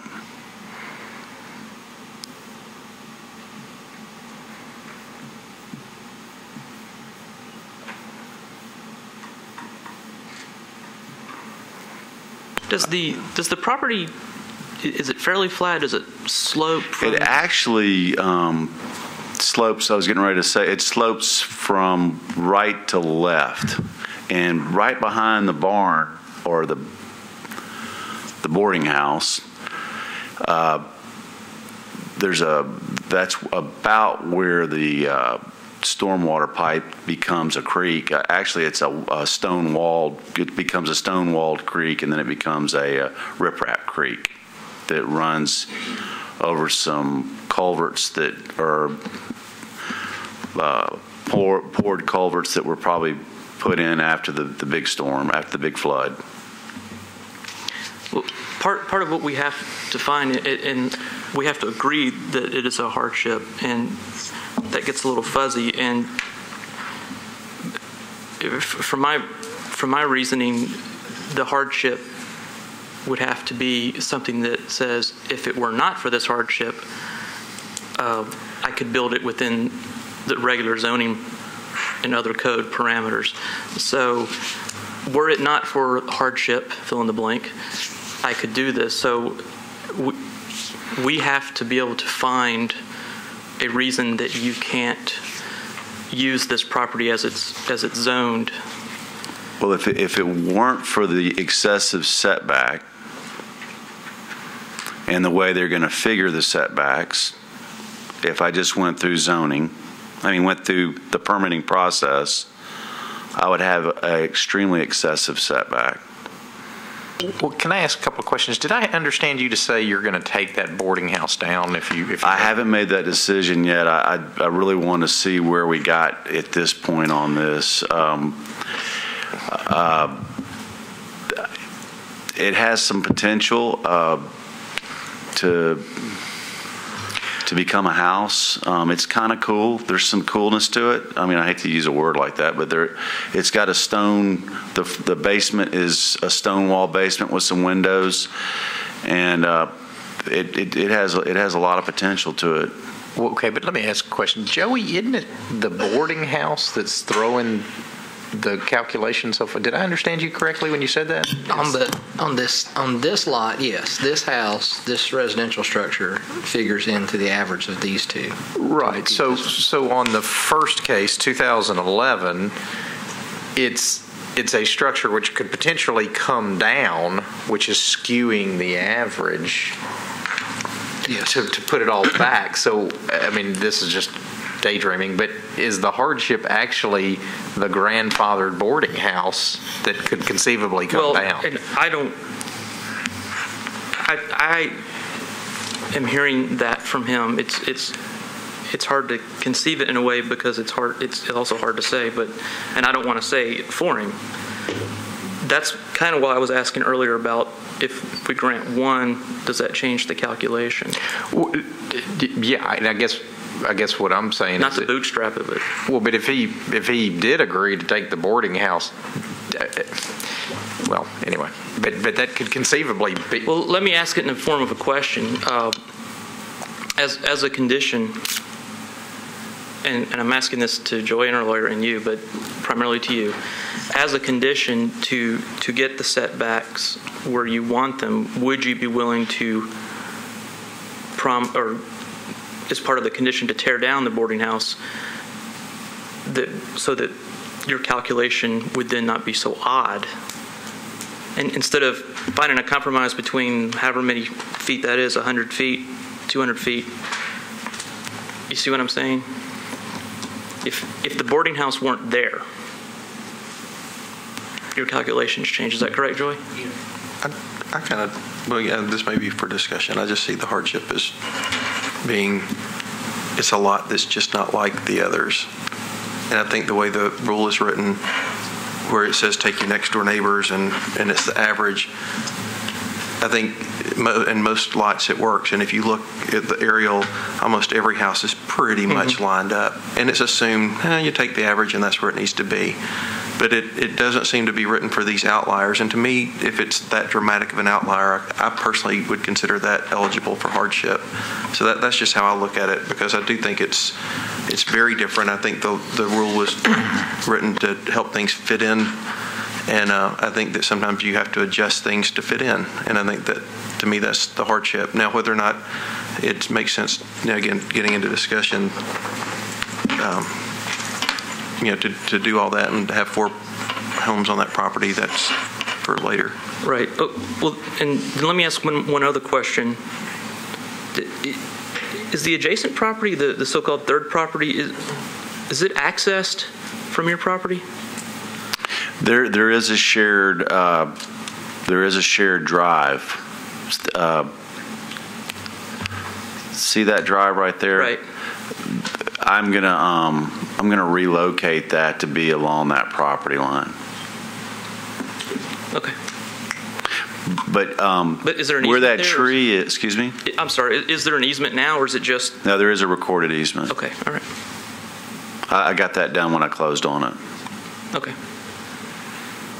But the house that they're talking about, that the opposition was bringing up, is it's that kind of gray. Yeah, right there. That's it. Or it would be right there. And it's also accessed from this easement, or? Yeah. Okay. I guess they're going under the underlying detached zoning, duplex zoning, to be able to have the 2 structures there. I'm just trying to get all the facts straight. Yeah, I'm just trying to Gotcha. I'm trying to bring the neighborhood up.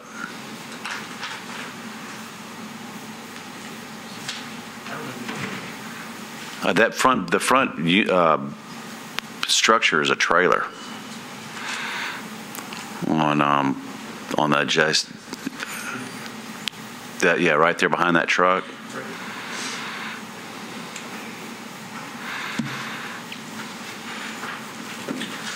And I guess that was a letter from Anthony that he sent in support of this.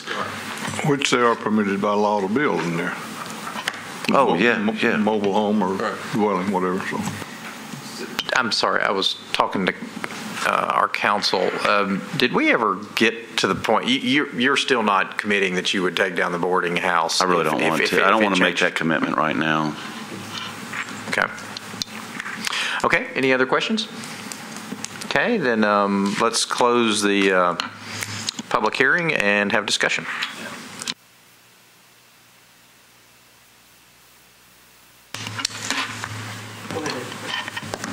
I don't see a hardship, and I personally think there should be more of a commitment on what you might do to the property. It's a bit of an unknown for me to commit to putting an impact like that could be onto the neighborhood. I think we have to respect our neighborhood, and I think that the opposition raises some valid points. So I can't see supporting it with what I know right now. The only, I do respect that, and we had a case at the last meeting that I've thought a lot about, and I think you've made the point that a plan was important, and I think that. And again, not to bring up that it's not about that case, but the point that you made was that were there to be a master plan, you might be in favor of it, and you chose not to be in favor of it because there wasn't a master plan. And I've thought a lot about that and have a lot of respect for that point of view. I do think that there is a creative. I think that what I just said a minute ago about hardships, I do think that it should be considered when there is something so dramatic to impact the calculations that is kind of the equivalent of an odd-shaped lot, that it's not the normal case in the neighborhood. So I do think that we can make a case for a hardship because that boarding house is really touching the back of the property line, and no other house that I could see from the aerial photograph in the entire neighborhood touch the back of the property line. And what I'm thinking through right now is I'm pretty willing to go there, but now you've intrigued me to say, well, what's the master plan? And I really might be inclined to know what that is, because I have no doubt you'll want to improve the neighborhood. But I think with a master plan, and that might even be in keeping the boarding house, but to say, look, this is what I think I'm going to do with it. Well, in line with what you're saying there, and I'm kind of on the fence about it. I think I'm more in line with what Richard was saying, and I think I generally am. Hypothetically, I think I would be willing. I know I could support the idea if I did see a master plan, and he talked to Metro about the flooding condition, because I'm pretty sure that the boarding house will physically impact. If it's there, will impact what can be done or what cannot be done to mediate the flood. And that's not to say that it would have to be torn down, but I think if you went through those steps and presented a plan and said, I'm keeping the boarding house and this is why, and I've talked to Metro, or I've talked to Metro and it just doesn't make any sense. I'm doing X, Y, Z. But I think the more information, I agree that there possibly that actually is a pretty good hardship argument. But if nothing changes, then as far as the flooding goes, I don't know that we've kept it from doing harm. Not through his own malice or anything like that. But I think there's something that needs to be remedied here. Well, there's an element to the case again, and I'm just telling you what's framing my thought process today about the case last time that I've been thinking about too, and that is, is time of the essence. And if there's not a master plan, then I can't help but think, it isn't going to hurt you to wait 30 more days and come up with one. You're not going to break ground tomorrow, and so that. If time were of the essence and he said, no, I've got a construction crew ready to build a house, here's the plan, and I'm not sure what I'm going to do in the back, well, that might be a little different story, but that's not what we were presented today. Well, I bet if we, and I always get confused on us deferring versus them deferring. I think if we defer, if they're in agreement, it can be the next meeting or 30 days or whatever. The point is, I would be willing to open it to ask him if 30 days. And refresh my memory on if we defer versus... You defer, it comes up first. If he defers, it's at the end of the agenda. Does it have to be 30 days, or is that... No, is that next meeting, you guys can set. I mean, I don't know how the rest of the board might say, no, I want to vote and let's get it over with. The next meeting is February 7th. That's our next available agenda. And it's a little more than 2 weeks from today. My personal opinion, when there's the potential for 4 structures on 2 lots in close proximity, I'd like to know what the others are going to look like and be like and everything else. I mean, so... Joey, can we... I think, too, if he did a plan, he might do away with his opposition there, if they understood what's really going to resolve there. So. Can we leave, does the deferral have to be to a certain date? Yes, for purposes of our order, yeah. I need to get a date from you. Chairman, can we open the meeting? Okay, yes, vote to open it. All in favor, aye, yay. Okay, so open it. We back talking again? Or I can talk now? Yes. Well, the question to you is, with deferring this 30 days... I don't think I need that, but... Did you hear in our discussion what we're trying to get to? Yeah, and I understand that. But also, I'm here just to get the setback, and we don't have any opposition to the setback. I think the letter I got from the I didn't get it, that Joey got from the Pattersons, and I neglected to bring it up because this water thing kind of threw me off. I didn't expect that when I was prepared to talk about setbacks, and I apologize for that, but they're afraid that I'm going to be able to add more than what I could under the existing zoning, and that's a whole different body that would make that decision at some point. And so I really don't have any opposition as far as the setback is concerned. I just had... But you also don't... I think you're mistaken on that point myself. Well, it all has to go back to finding what the hardship is and us agreeing that your stated reason for the hardship is, and I think that's how it has kind of spun around. I think you.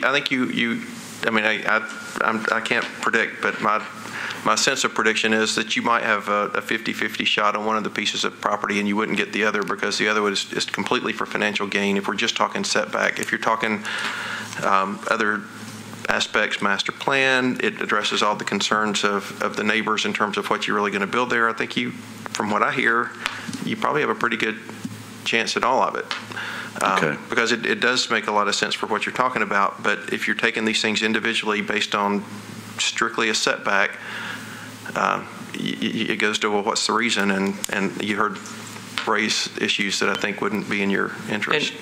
And we can vote on it. We would prefer that every decision were unanimous. That's not always going to be the case, but we just think that,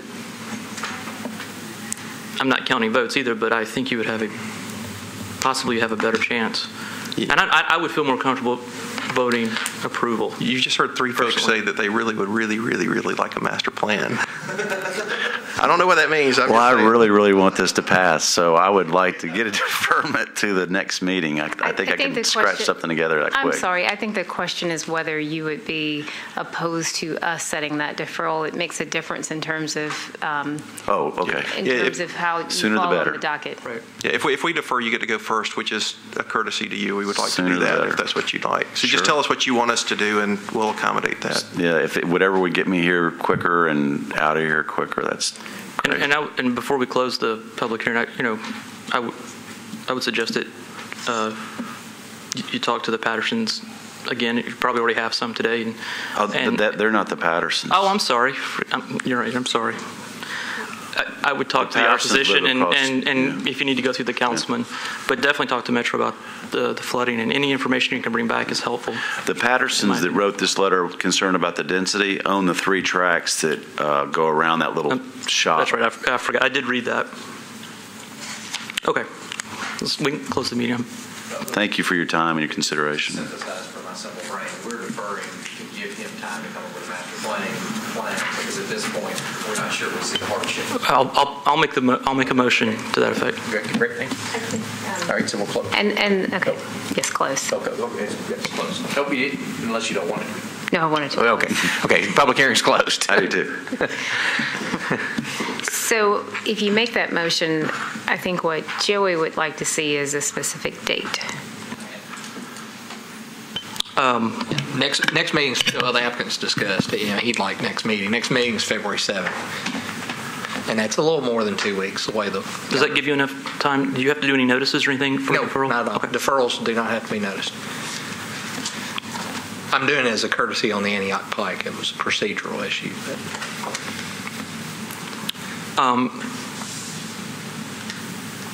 I'm good. So I move that we defer this to February 7th.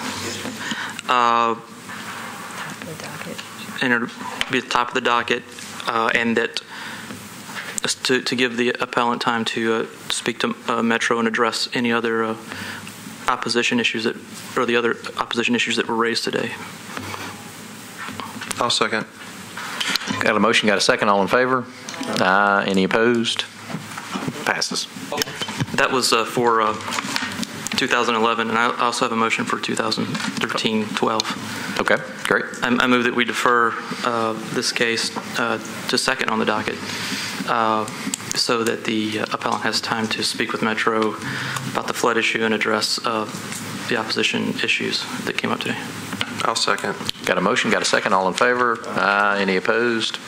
Sounds good. With that concludes the Board of Zoning Appeals' meeting today. The board is adjourned. Thank you.